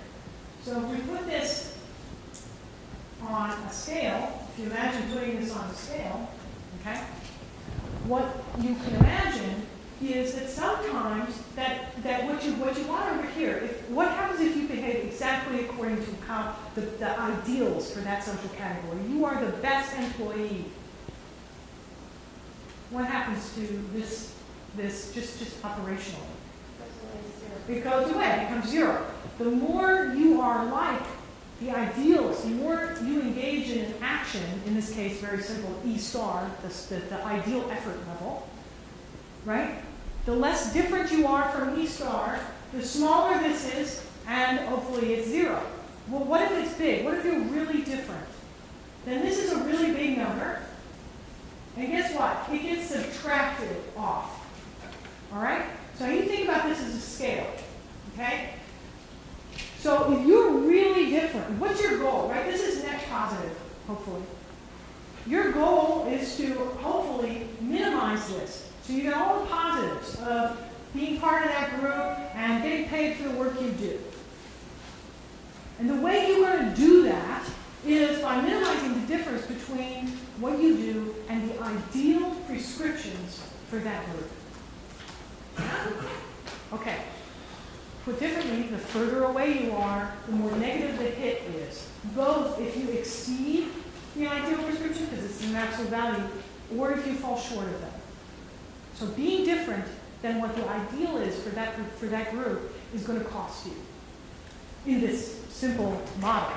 But it gets at the really, really critical intuition, which is that people derive value, articulated here in terms of utility, but articulated in Tajfel and Turner in terms of self-esteem, from behaving as they should according to the group that they share social identity with. That's going to be, now we spend a lot of time getting ourselves tooled up because that is the mechanism that's going to drive conflict. So where we left off was with this notion, and I'm identifying it as a key assumption. It is the thing. Without this assumption, I claim you cannot have intergroup conflict. None of the other stuff falls out if you don't have this. And it's that individuals strive to maintain self-esteem by acting according to the prescriptions for the social categories that they care about. So, we've already done the, so let me just, sorry, and I'm often trying to make the same assumption that's built into the utility function. So let me just say here, so where are we at, right? I want to put it one more time on board what we've done up to this point. Okay, so what we've done is we've said people belong to groups. I'm sorry, I'm going to start higher up. People have identities. Some of those identities come from individual characteristics. The examples here include your favorite color, the street you grew up on, etc. But the identity also comes from you also derive a sense of self, I'm going to put that underneath here, sense of who you are. Right, from your social identity. Okay? Social identity comes from groups. Your social identity, so let's put it this way. People are members of groups. Some of those groups are social groups. And the way we define social groups are that they carry with them social categories. They are themselves social categories. And I prefer, just because I think it's more intuitive, they carry with them social labels. So people are members of groups. Some of those groups are social groups. Some of those social groups, particular individual, really feel strongly that the social group contributes to who they are.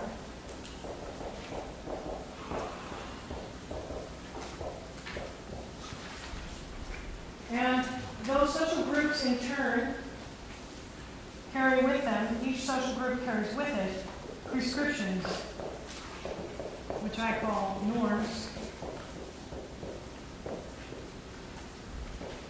for how one ought to behave. And finally, we said that the key assumption in Hochfeld and Turner, also in Akerlof and Cranton, is that people derive value,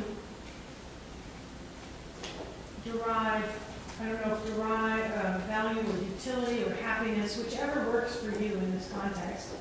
People derive utility from behaving according to the norms.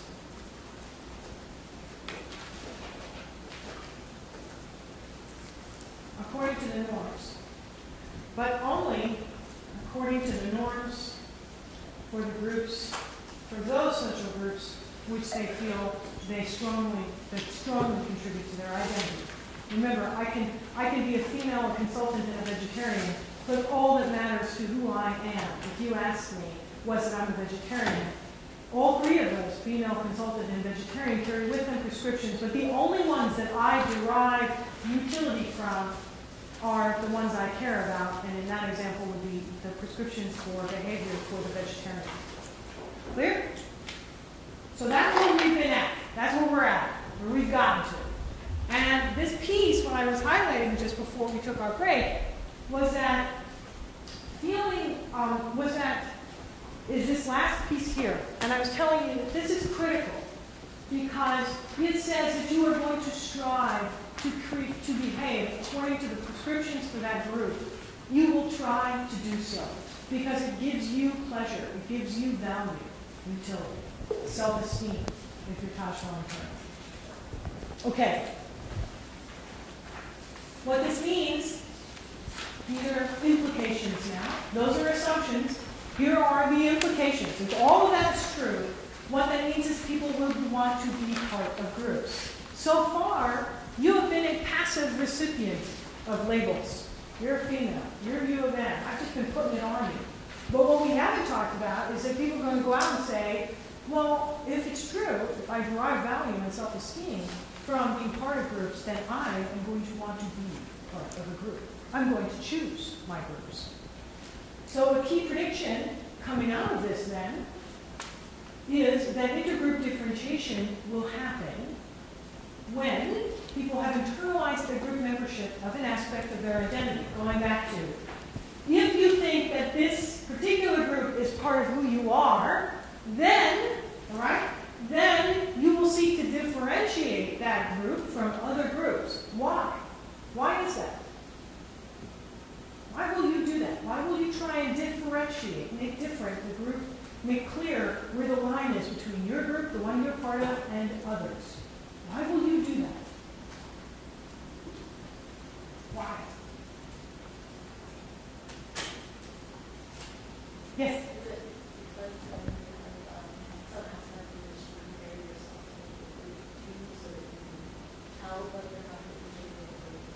Yeah, that's a great intuition, right? Part of what she's saying here is that part of why I want to do this is because it's going to make it easier for me to figure out how I should behave. And remember, I want to behave according to the prescriptions because the prescriptions behaving according to those, minimizing the difference between what I do and what the ideal is for that category, for that social category, is going to give me utility.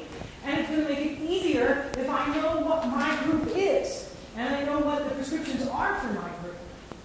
So I'm going to want to differentiate my group from the others. Intergroup differentiation is going to happen if there are opportunities for comparison.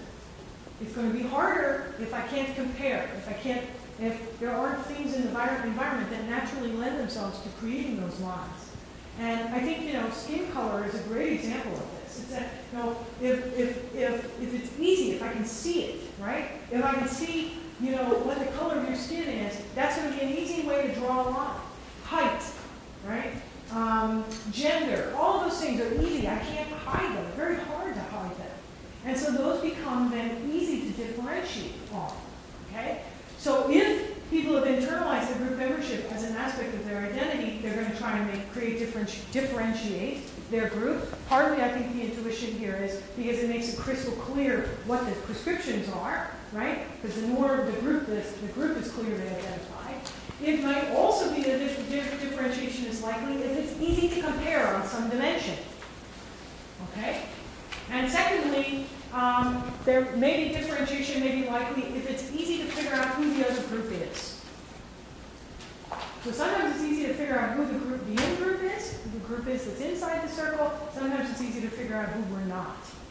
And Tajfel and Turner go on to say, outgroups have to be relevant, okay? So comparison has to be, if comparison is available to a group that's similar, but not quite the same, that is close in proximity, and what they mean here is in status. I'm not comparing myself to something that's high status when I'm trying to figure out my low status, differentiate my low status group. I don't pick one that's close to me in status. And situational, right? So it has to be situationally relevant, okay?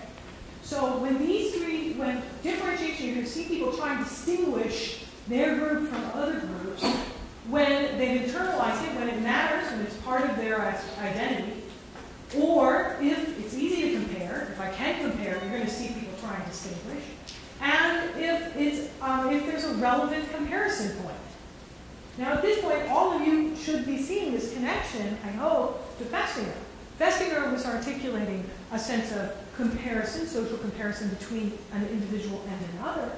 This is just, again, another form of that, which is I'm looking for relevant groups to make the social comparison, okay? Okay. So what gives rise then to intergroup conflict in this environment? Okay.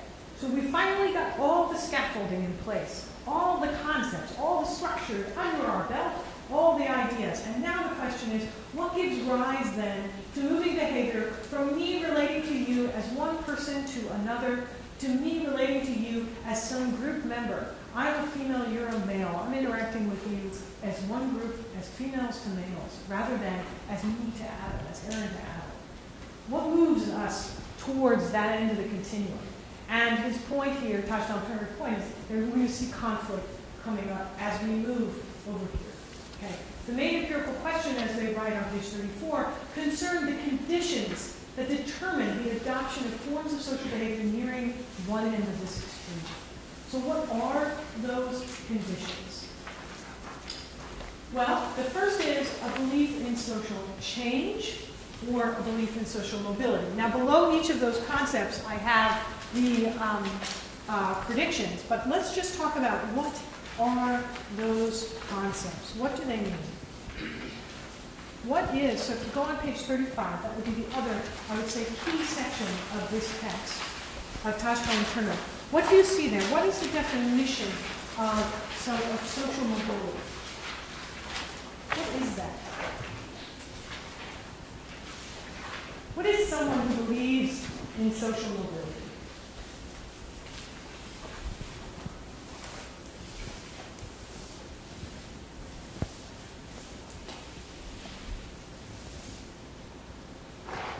Yeah, oh, go ahead. Yeah, I haven't heard from you. It's based on, like... Oh, Angie, okay. Oh, sorry. No, you're fine, and then we'll hear from you. You do social, you're going to do social mobility? Yeah. Or social changes? Either one. You do social change, you do social mobility, okay? Okay. All right, fine. Your social change. Yeah. Go. Okay. So that society isn't flexible. You're stuck in your social group, whatever it is, and you can't get out. You can go on. Good. So this is a belief continuum. Belief about what? What are these beliefs about?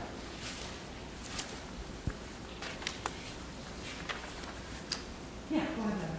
Structure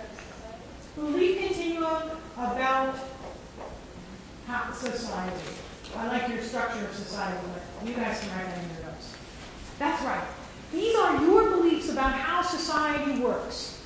Not generally, but in particular about how social categories, how easy it is to move in and out of social categories, how easy it is to change the status of a social category.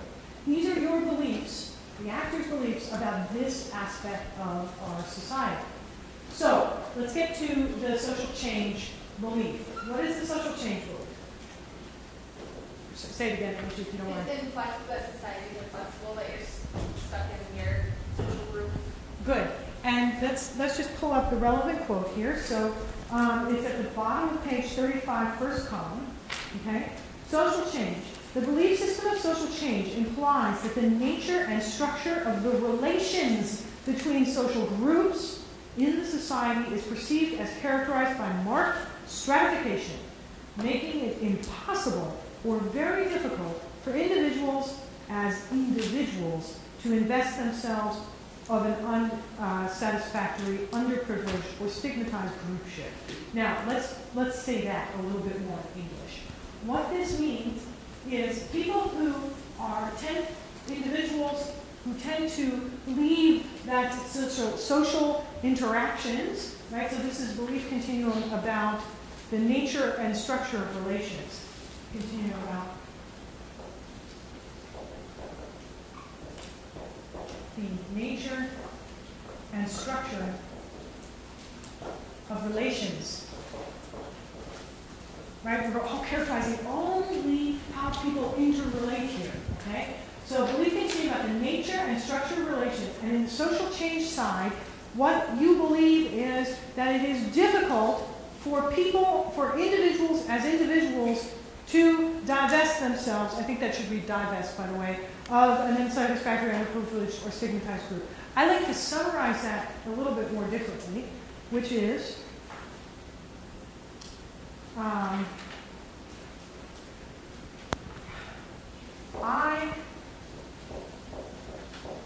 cannot leave my social group. People who are on this side, or it's not even people, it's for certain social groups, I cannot leave the social group. What's an example of a social group you cannot leave, or with great difficulty? Female. Female. What else? Lily. Race. What else? The 99%. Great, yeah, it's hard to get out of 99%. It's kind of encompasses a lot. Yeah, those are hard, not impossible, but hard. And so for some social categories, and indeed in some entire social environments, it is difficult. I cannot leave my group. Now, on the other side, we've got social mobility. What's that?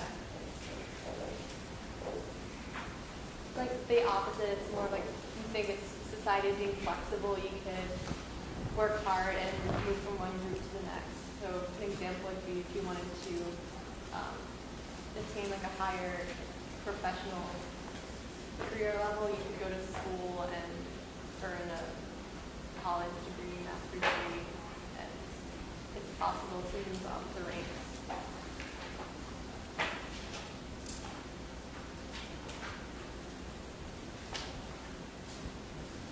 Okay. I did this a little bit backwards, sorry. That's what I'm looking at my notes. Social mobility is the flip of it is I can leave. Let me just put this here. I can leave my social group, okay? And it's true, well, the opposite, female, 99% race, this is all true. I just want to change the tag phrase over here in a second. I can leave my social group. Can I have some examples of social groups that you can leave? What are social groups that you can leave? Yeah, right. University of Michigan State. Good. That's right. You can leave your U of M status behind. You could transfer. And one little heuristic that they go through, and for many pages it seems, is there, do you get, what's the word, are you labeled a traitor? If people view you as a traitor, then those start to flip you, off of being a category where you're mobile. But if there's no traitorship, as an example, right? So if you transfer or you graduate and you actually affiliate with your graduate institution more so than your undergrad or whichever way, usually those are social categories we can leave. I would say another one is poor. You can move up socioeconomically, at least you could, in this country. That's another social category you can leave. Vegetarian. Good. You can leave vegetarian. You're not a traitor, I hope, if you become a non-vegetarian. And the point is, I can get up, him or herself, and change the social group. Not just leave, but enter other groups. Right? I can become a different group. I would argue also that Republican and Democrat fall on this side of things. You can start off a Democrat and become a Republican, right? With, I think, fairly little traitorness. Now, let me go back and let me amend the thing I want to change here. I'm going to put it in right. I cannot change the status of the social group. This side of the continuum is about leaving or not. This side of the belief continuum is about the status. Does an individual have the ability to increase or decrease the status of the social group? So the example they give, I just want to continue reading. I highlighted for myself for this, but did not continue reading. That little section at the bottom. A caste system based on race or any other criteria perceived as immutable is an obvious example, but it need not be the main example. The economic or social realities of a society may be such that the impossibility of getting out on one's own as an individual becomes an everyday reality that determines many forms of intergroup social behavior. Many social intergroup situations that contain, for whatever reason, strong elements of stratification perceived as such, they need not be true, but they're perceived that way, will move social behavior away from the pole of interpersonal patterns toward the pole of intergroup patterns. Okay? So I can leave anytime I want. I'm less likely to relate to you in an intergroup manner. I can't leave, and also I have no way of changing the relative status of my group through any action I take. It's just a low status group that I'm part of. That then pushes me more towards intergroup relations. Okay. So, good. So the prediction that comes out of this, the prediction that comes out of this is that there's more uniformity. If you are on this end, if you think it's hard to leave and it's hard to change the status, then there's going to be more uniformity in the in-group. Why? Because you can't leave. Okay? Well, but uniformity of what? Behavior. Behavior consistent with the prescriptions for the ideal. I'm stuck here. I can't change. It's part of who I am. Unfortunately, it's part of my social identity. And remember, I derive self-esteem from complying with the prescription. So you're going to see more uniformity of the in-group. That's a key concept. The in-group is a group that is defined by the social label, relevant to the out-group, the other group. Social mobility beliefs. If you are more on this side of the spectrum, or if the social category you're considering, your beliefs about that social category are more on the social belief side, then you're going to see more heterogeneity of in-group behavior to the out-group, and you're going to see more likely see that the individual I, seeks to change behavior. All right. You're also, a key implication that comes out of this is the strategic redefinition of comparison groups, either on a new dimension. You're going to see people, if they're stuck in these groups, they're going to start being strategic about, no. Here's the comparison point. This is, right? They're going to try to pick the best comparison point, right? Because they're stuck in the group. They can't leave the group. So they have every incentive now to pick the best comparison points on which their group is, in fact, performs the best, or is the best, exemplary in some way. You're going to see them try and change the value of particular attributes. If you can't change the group you're in, and let's say, as an example, the group is people, African Americans, and you can't change that because you can't change, how you look and how people perceive you. You may change the attribute. Black is beautiful is a strong, a powerful campaign. Changing how people perceive that attribute. You may change the comparison group. And indeed, you may see that competition may be directly solved. Yes? But wouldn't that be sort of an indirect way of changing the status of the group that you're in? Yeah, yes, that's a good point. It's a good point, but I pull it out just to highlight a concerted effort to change the perception, the social perception of an attribute, namely the, here, black presumably refers to a lot of things, but say your skin color or something like that. To say it's beautiful, it's an attempt to change this attribute, the value of it. But you're right, it could also elevate the status. It could do many things. I just highlight that campaign for what it does on this one attribute. Okay, so wrapping it all up. There's social identity for every major social role set in society. Family identities, religious, gender, etc. We're going to see what this set of models tries to do or tries to articulate is that we seek to enhance in-group esteem and consequently our own self-esteem by maximizing downward social comparisons, minimizing upward social comparisons. We're going to be creative about how we achieve this goal. Okay? And we're going to compare our in-group's strongest dimensions. Okay, so we're going to be picky about what we use to compare. We're going to distort perceptions of out-groups and in-groups, and we're going to promote our in-group. This is also known as in-group favoritism in this literature. We're going to hinder out-groups, and when necessary, we're going to de-identify with an in-group. When we are unable to build high self-esteem from our own achievements, we can use the group achievements instead. All right. Let me skip through that. Now, I want to get to the implications of all of this for choice, for management and design. And for that, I think pictures are better than what I've got here. So I want to play this for you. This is an example of Samsung ads, and just one of them, which I just think is brilliant. Let me see how I get it to go.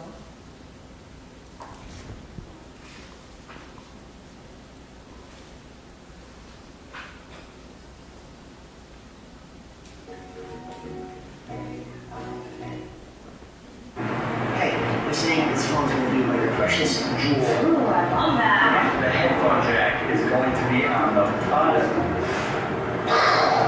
I heard the connector is all digital. What does that even mean? Who knows? I'm saying. All I'm saying is that they should have a priority line for people who've waited 5 times. I heard you have to have an adapter to use the dock on the new one. Yeah, but they make the coolest adapters. What's that? This Galaxy S3 didn't work out. No, I love the GS3. It's extremely awesome. I'm just saving the spot in line for someone. That's not cool. Yeah. This year, we're finally getting everything that we didn't get last year. True 4G. Yep. What is that? Hey, what'd you just do? Oh, just a little playlist. Like touching phones? Yeah. Simple as that. It's the Galaxy S3. Hey, Mom, Dad. Oh, thanks for holding our spot. Hey, baby. Oh, hey. How's it going? Saved you a spot. We moved on.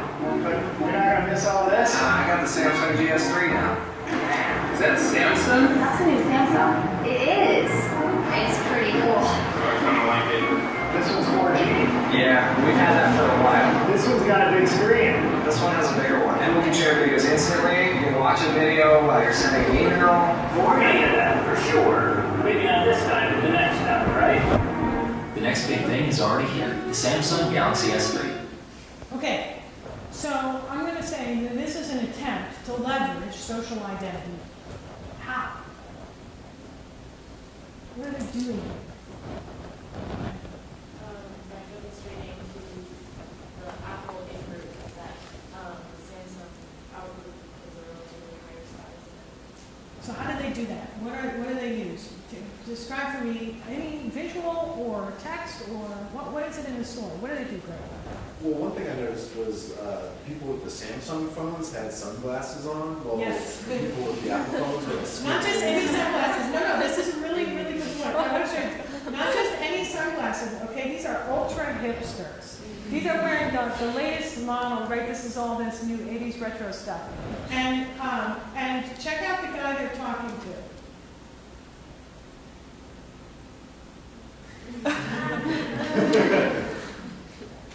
What's going on here? Which group do you identify with? Which group? Tall, radiant ones. Yes, the tall, radiant ones who aren't wearing geek glasses. They're wearing hipster glasses. They're geeks and cool, right? They do the same with the old people come to life. Yeah, let's talk about mom and dad. What's going on there? What are they doing there?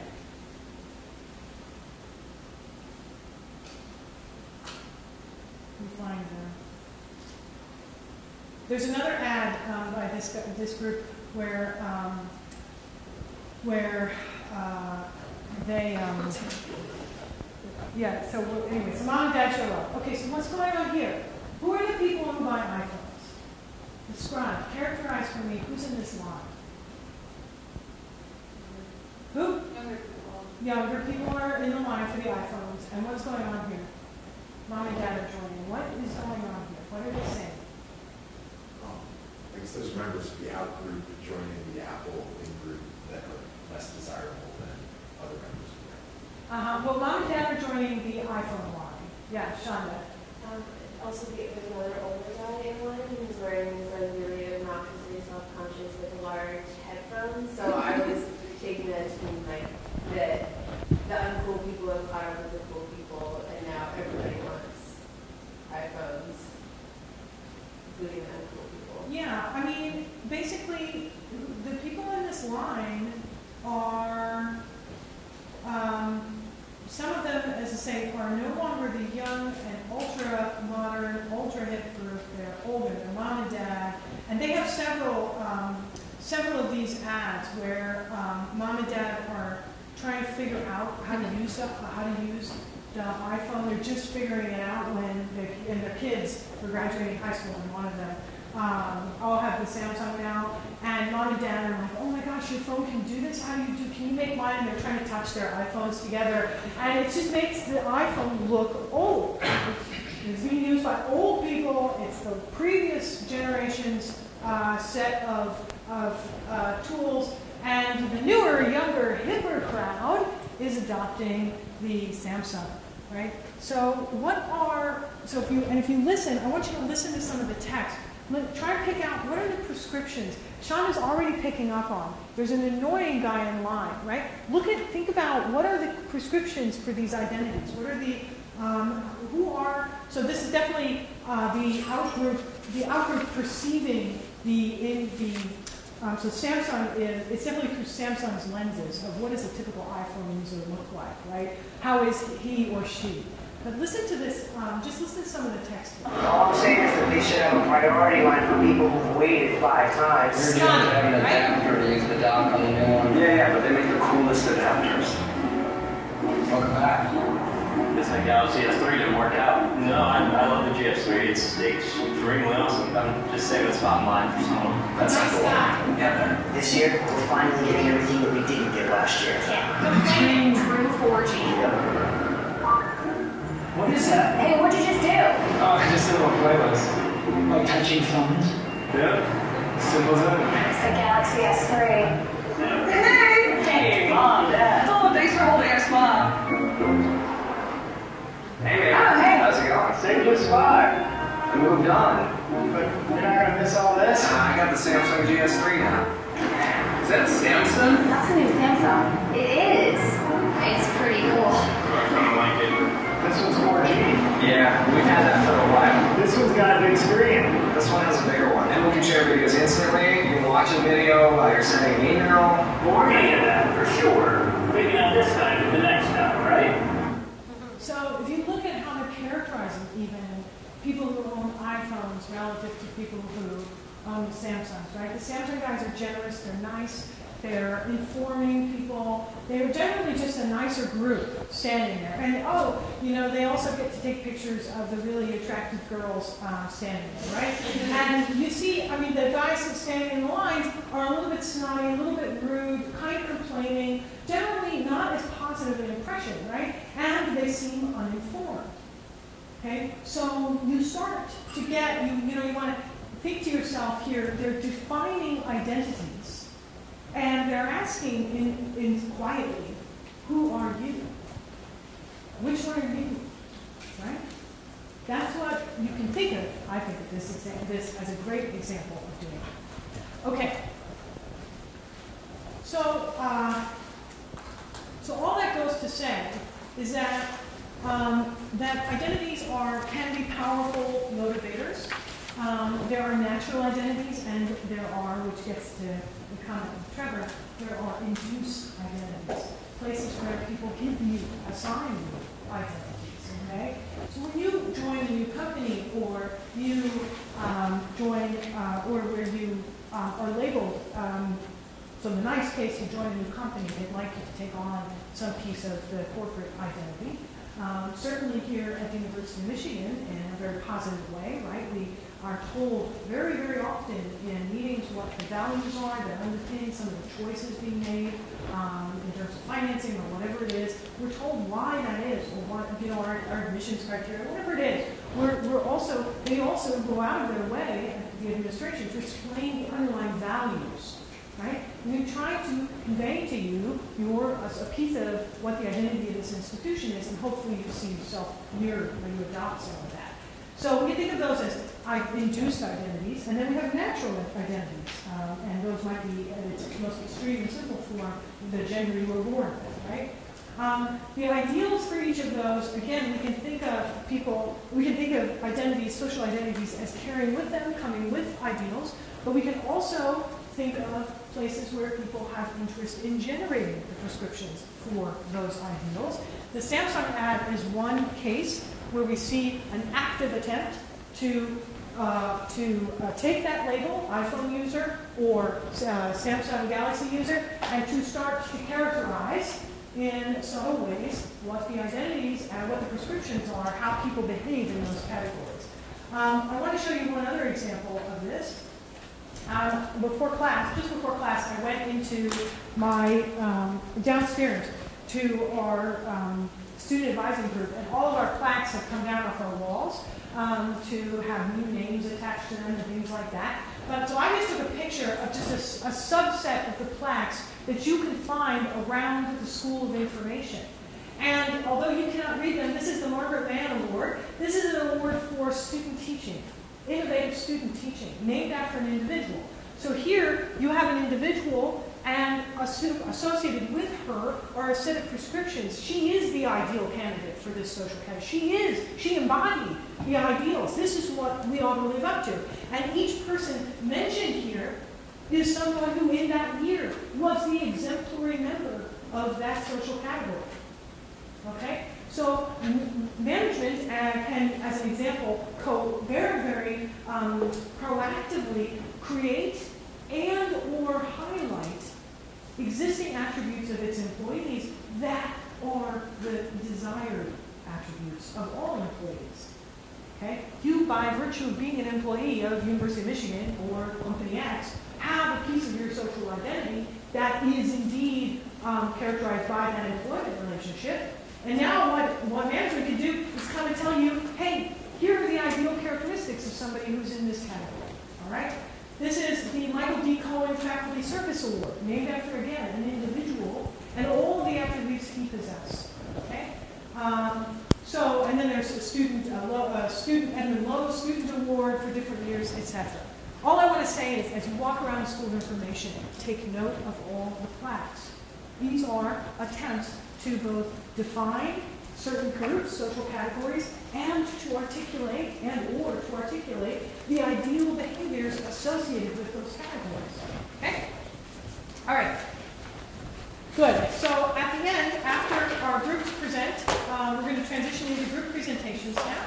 I want to talk about the midterm, but for now, let's have our groups come up and give their talks.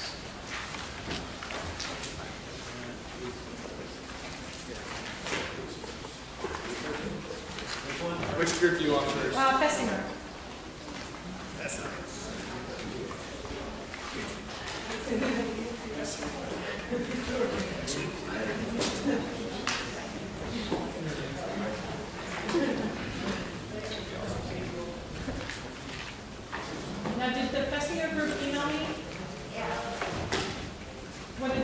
you to me.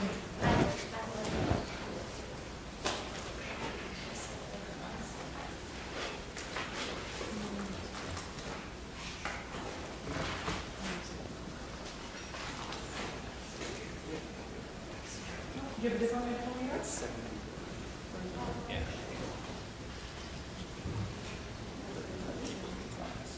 And Ace, I got yours. What did you title it? Social.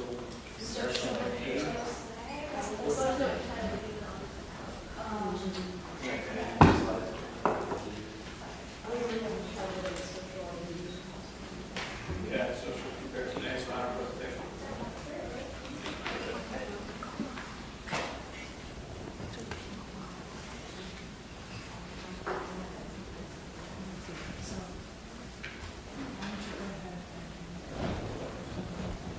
Are you going to send it again? I can plug it in.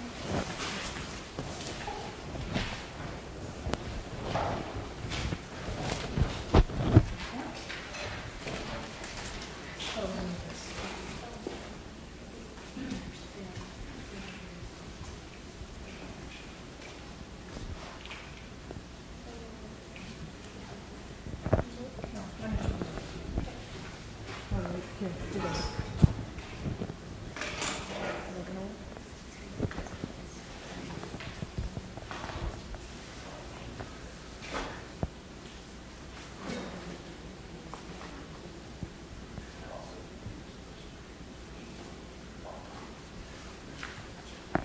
Do you have a pointer? Yes. Will it point for, well, or is it a clicker? Will it No, it's cycle not a things? clicker. So I can stand here if you like. Well, you need to tell it to.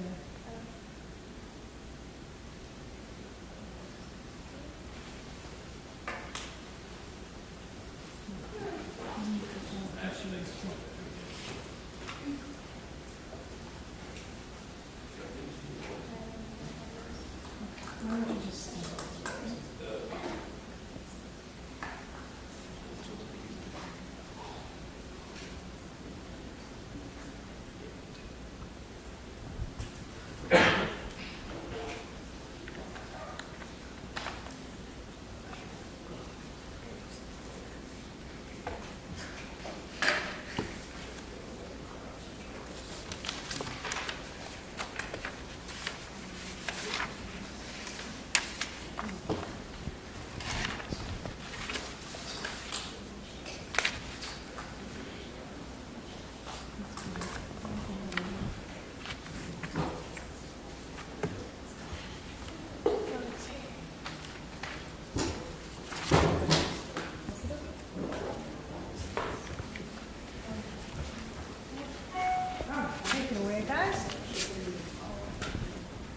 Oops, you need to do this.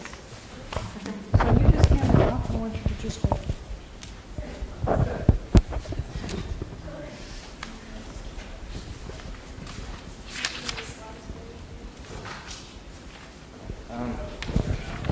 Social comparison theory was first introduced by Leon Festinger in 1952.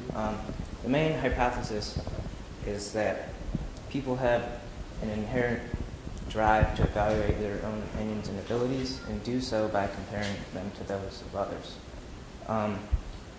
During this presentation, we'll explore how self-management and social comparison theory relate to one another, and provide an example of personal fitness.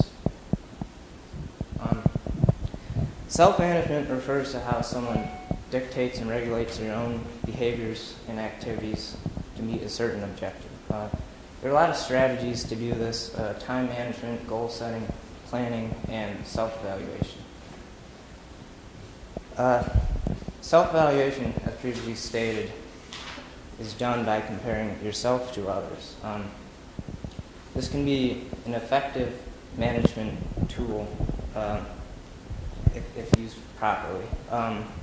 So if you give yourself an environment in which you can positively compare yourself to others, then it can be beneficial. So these groups would generally be people who have similar goals to yourself, and by comparing your goals to theirs. You can either reinforce yours by seeing the benchmark that others in the groups have previously set, or learn how to better achieve your own goal by seeing how they achieve theirs.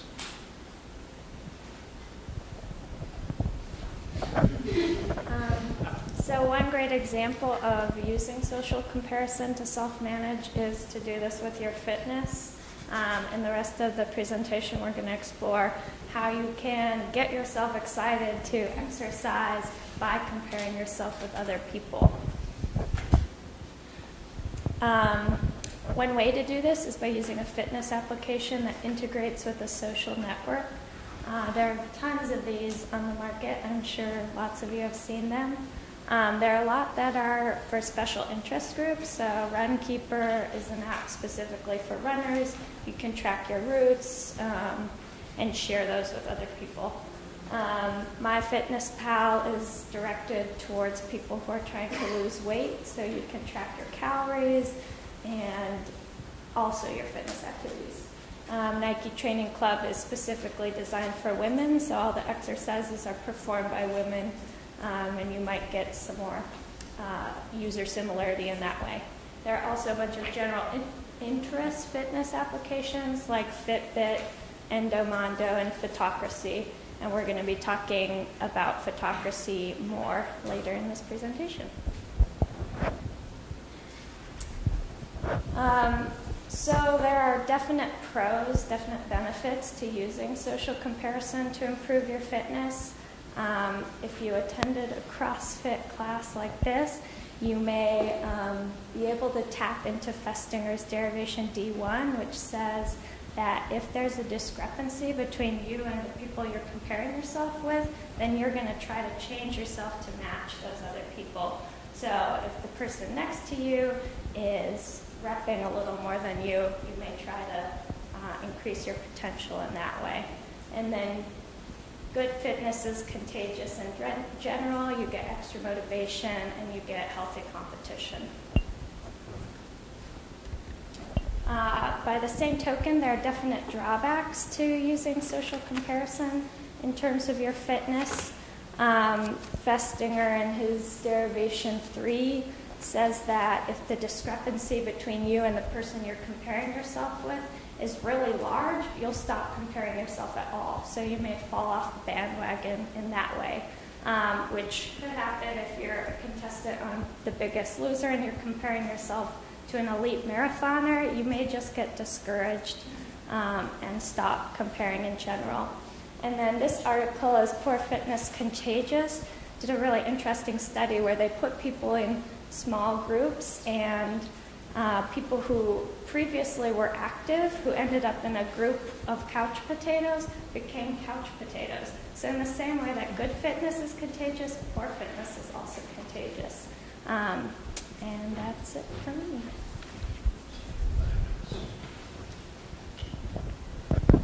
All right. So for Photocracy is one of the websites, one of the social networks we compared or we focused on for social comparison in fitness. And this is kind of a screenshot of, I think, mine. I joined this very briefly. I don't exercise at all. But this is basically what you would see if you were a member of Photocracy. You see on, go ahead and switch it to next. So I'm going to break this down a little bit so we can kind of make more sense of it. You see at the top, you'll have different aspects of the, oh boy.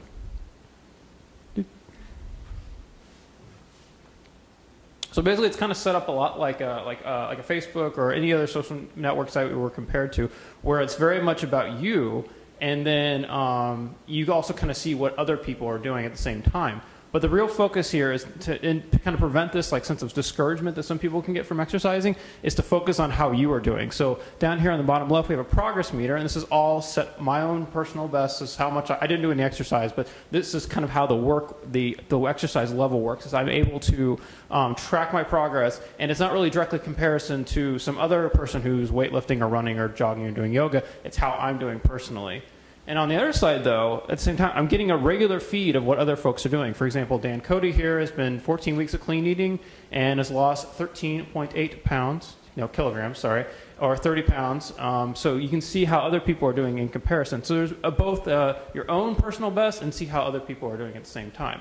At the top, you can see you can connect with groups. You can see how, like, you know, the best of, kind of who are the best exercisers on the site. There's advice, eating habits, techniques, running, whatever you do, your own profile, and then you can also track your own exercise, how much you've been doing, how many miles you've run, how many weight, how many pounds you've lost, however you've done your exercising.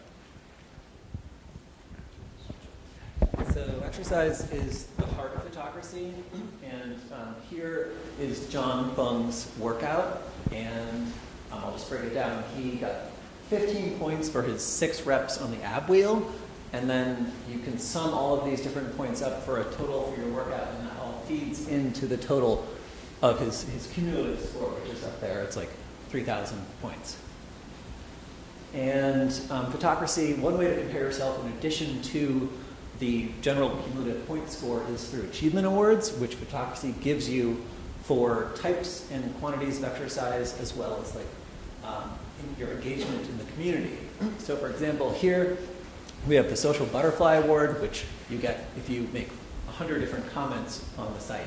And then you can also get an Arnold Challenge Award for doing a lot of really difficult weightlifting. So these are other ways to set yourself apart from others and to compare yourselves to others. You can also post things. This is like your home page on your Facebook wall or whatever. So this is mine. Here I went running. I got some points for that. That bumped me up to level 3. And then I went rock climbing and I got more points. And then photocracy also lets you choose different groups. Here, if you're a female weightlifter, perhaps you would want to be in the lady lifting group. Lady lifters, if saving weight is your main motivation for exercise, perhaps you'll join the weight loss group. And unlike getting points through exercise and achievement awards, you could join these groups and exit them with just like the click of one mouse. So it's easy to enter and exit. And finally, if you want to share your workouts with others, you can do so through Facebook, Twitter, etc., and that's also useful. All right, so kind of solidifying that with our social comparison that we were talking about with Festinger, you can kind of see that people tend to move into groups which, you know, meet their own interests. If you're into yoga, you're probably not going to get into the big bodybuilding group. Probably not. You might. But the way Fitocracy is set up is that on the Groups tab, you can actually choose groups based upon your interest, your gender, your whatever your exercise level is. Look, I really just want to run a little more, or I want to completely change how my diet works. You can change all those things with the group filter. Right? And kind of finally, just to wrap it up, the point of Fitocracy is to connect with other people who are doing exercise with you so that you can see how other people are doing, get strategies, but at the same time, it's not really supposed to say, wow, look how great this other person is doing. There's no way I could ever get to that level. It's about other people encouraging you to, you know, get up, exercise, and be part of, you know, a healthy lifestyle. So I kind of finished with this. Janice M. just finished a 25K today. And look at all the fine people who've helped her out, and look all the encouragement she gets for just saying, hey, I ran a couple kilometers today. So that's us.